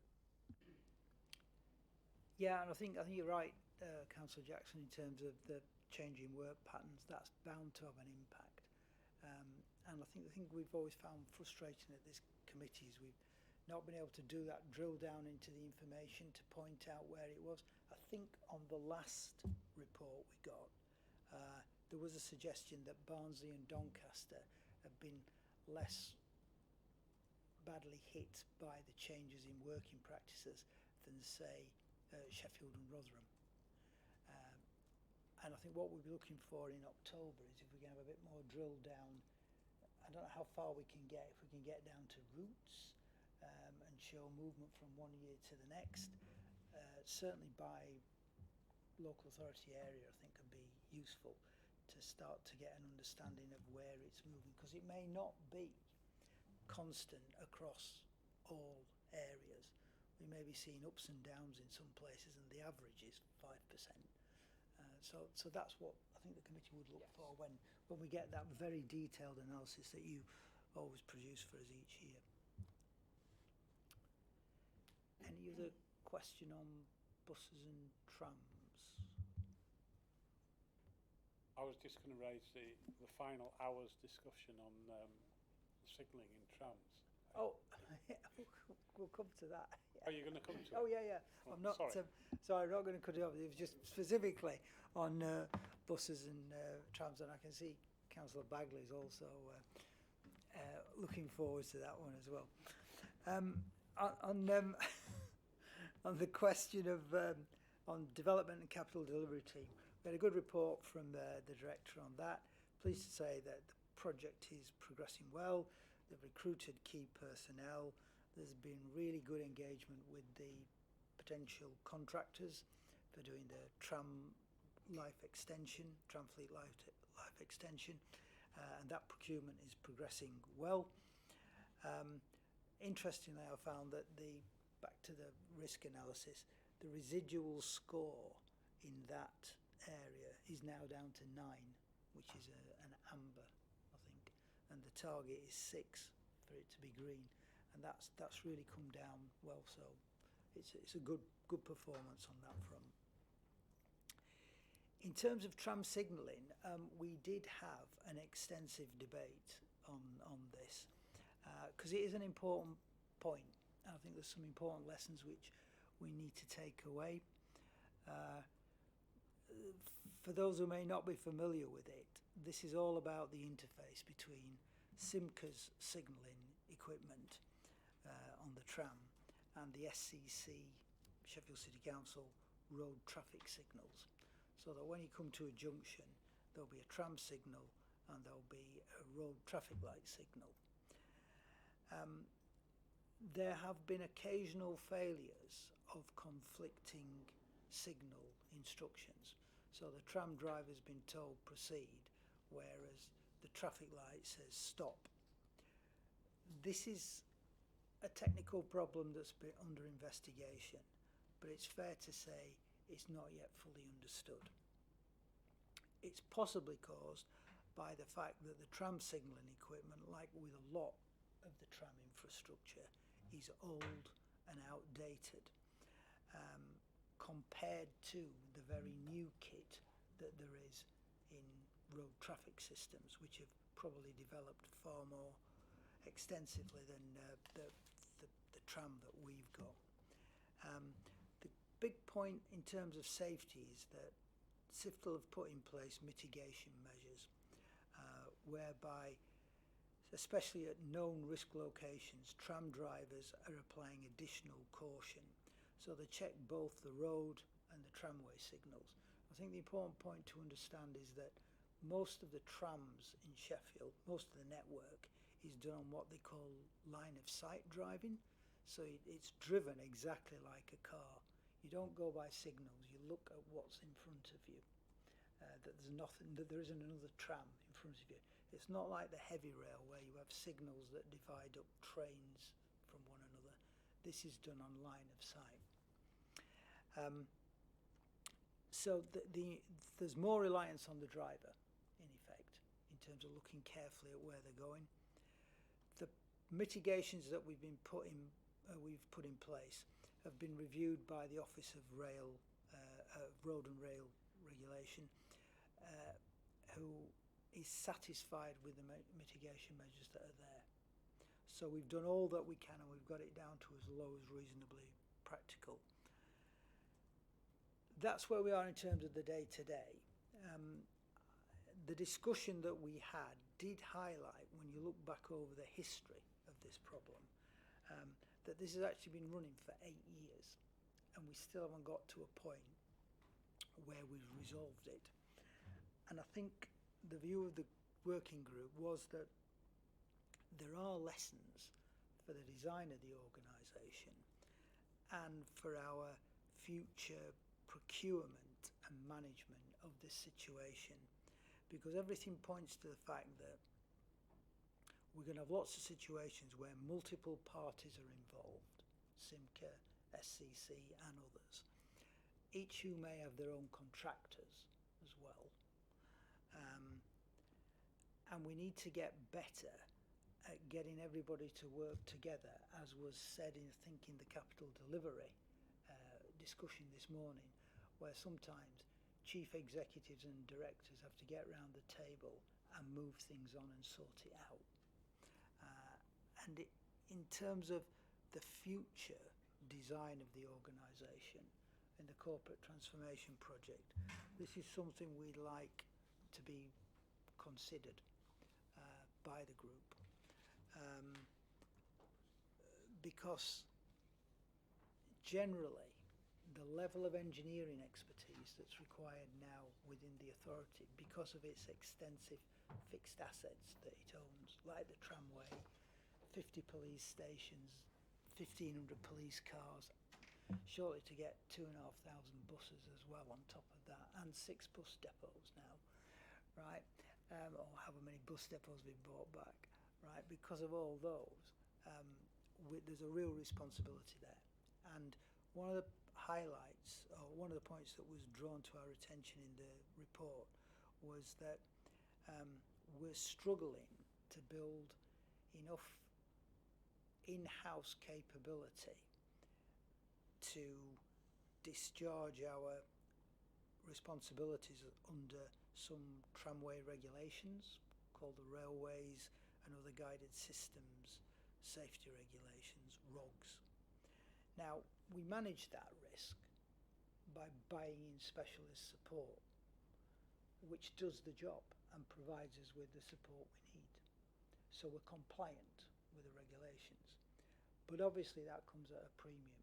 And I know that Matt and team are looking at what's the best solution for us going forward on that. I think that was all I wished to say on signalling, unless anyone else wants to add anything to it.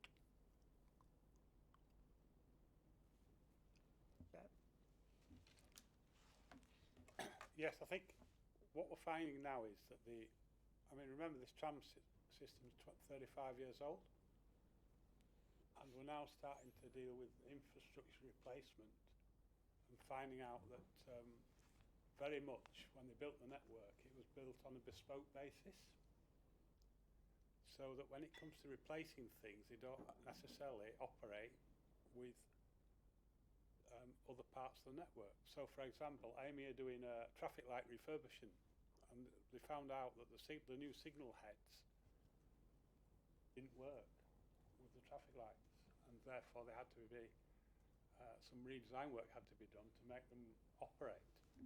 Now, in places like Edinburgh and London, Croydon, they mentioned tramway network in Croydon, the whole system is supplied by Siemens. That's the traffic lights, the trams, and the systems that go around it to make it work. In other places, it's different things. And I think the key message, as Paul quite rightly said, is we need to have an understanding of that, because if Sheffield City Council decide to upgrade their control systems for their traffic light networks, it's got to be compatible with the tram systems and signals. So things have to be looked at holistically, can't be done in pieces. And because Amy do traffic lights and the council's got their own system and Simca do the tram network, we can't just go about it piecemeal anymore. We've got to have a holistic view. So that was a big learning lesson for me. So yeah, that was the only point I got. Thank you. Thank you. Then just quick final point on SIFTL. We looked at the SIFTL risk register. There's a further 7 risks been added to that. So they've now got 83. Do you know off the top, Claire, how many we have on the Simca region to the nearest 10-ish? About 148. 148. So, but with the SIFTL one, we operate like kind of one tier, not a strategic and then a level 2. Yeah. You know what I mean? So there's quite a lot there for them to manage. The good thing about SIFTL is they're about to recruit some additional directors to the subsidiary board, which I think will bring the industry expertise that'll help with the challenges they face there. But that's currently in progress. So that was it from Transport and Risk Working Group. Unless there's any other questions. Yeah, just to clarify on that last point, these are non-executive directors rather than executive. Non-executive, yeah. So an independent chair and an independent NED, both of whom come with extensive light rail experience from other parts of the country. Yeah. Thank you. Thank you. I'd just like to follow up on this. This is an extensive meeting covering 2 hours, and yet we're taking it here as a verbal report. I think that really, so that members who aren't on the committee should see a written report on what happens in the transport group, because it's quite extensive. And is there any way we could actually produce minutes, for example? Yeah, we've tended just to create a note and some action points from that meeting, but in light of revising the terms of reference as well, yeah, we can easily produce a more formal note from that meeting to Paul circulate. speaking to a paper rather than just giving a verbal report, it will make a lot more sense. Okay. That's fine. Thanks, Claire. Okay. Thank you for that, Paul. On to item 23, revised Code of Conduct, Corporate Governance. Sorry, Code of Corporate Governance Code draft. of Corporate Governance. Thank you, not Thank conduct. you. So, Conduct on Chair, the I absolutely love talking about governance. Anybody that knows me, I'll know that I'll talk about it all day with you. But in the interest of time, I'm happy to just take this report as read and take any feedback if there's anything burning. If not, happy to liaise with members offline.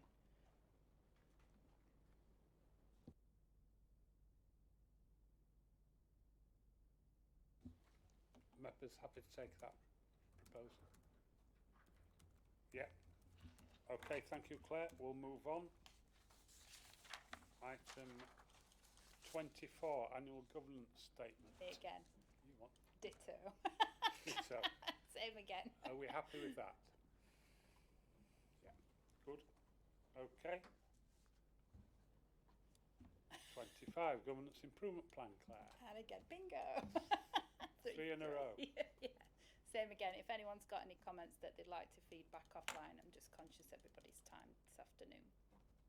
Next time we'll have these items in the morning. Sorry, Chair, just to add, thanks very much for the one that's got the track changes on. That's really helpful to be able to focus on these are the issues. Right, thank you. Thank you. Item 26, Breach of Controls Report. Are you doing this, Mike? Yes, thanks, Chair.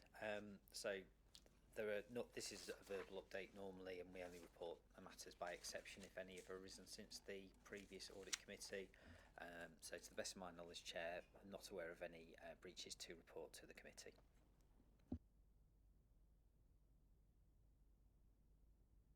Thank you. On to item 27 then, work plan. Claire.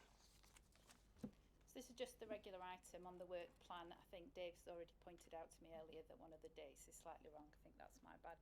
But it's just if anyone's got anything that needs adding to that work plan, we'll update it. Thank you. Yes, the date on 3rd of November, I think, should be 3rd of December. I know that because I can't make that meeting, so I was checking that, unfortunately. Thank you, Chair. Just one thing that occurred to me, thinking about broader things that have happened in other organisations, especially those north of the border. Is it worth us having a quick look at delegated authorities and how they work within the authority in terms of what levels we've got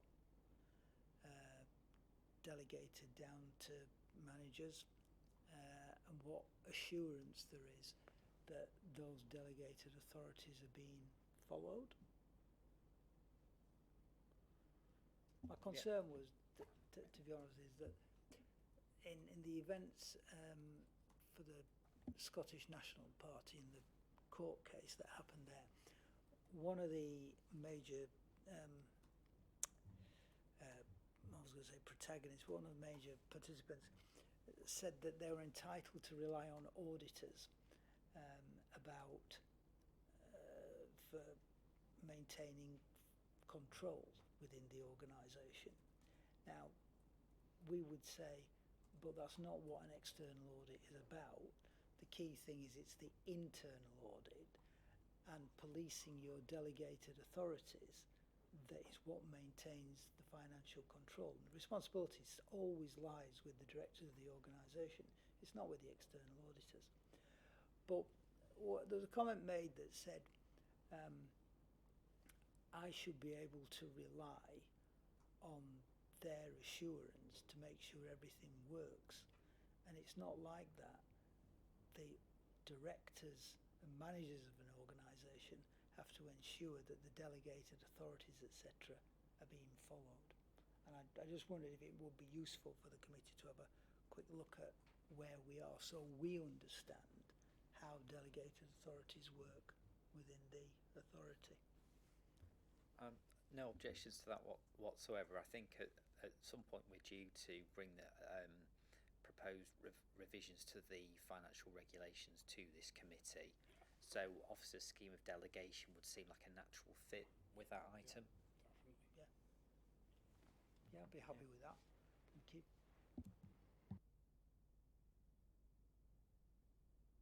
Okay, any other items to the work plan? Are we okay? Thank you.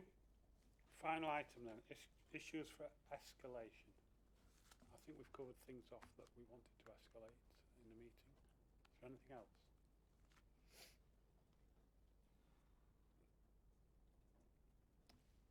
Great, thank you. We're through the agenda before 4 o'clock, which is a miracle. We will try hard the next time. Thanks for coming, everybody. Hope you got plenty out of it, and we'll see you at the next meeting. Thank you.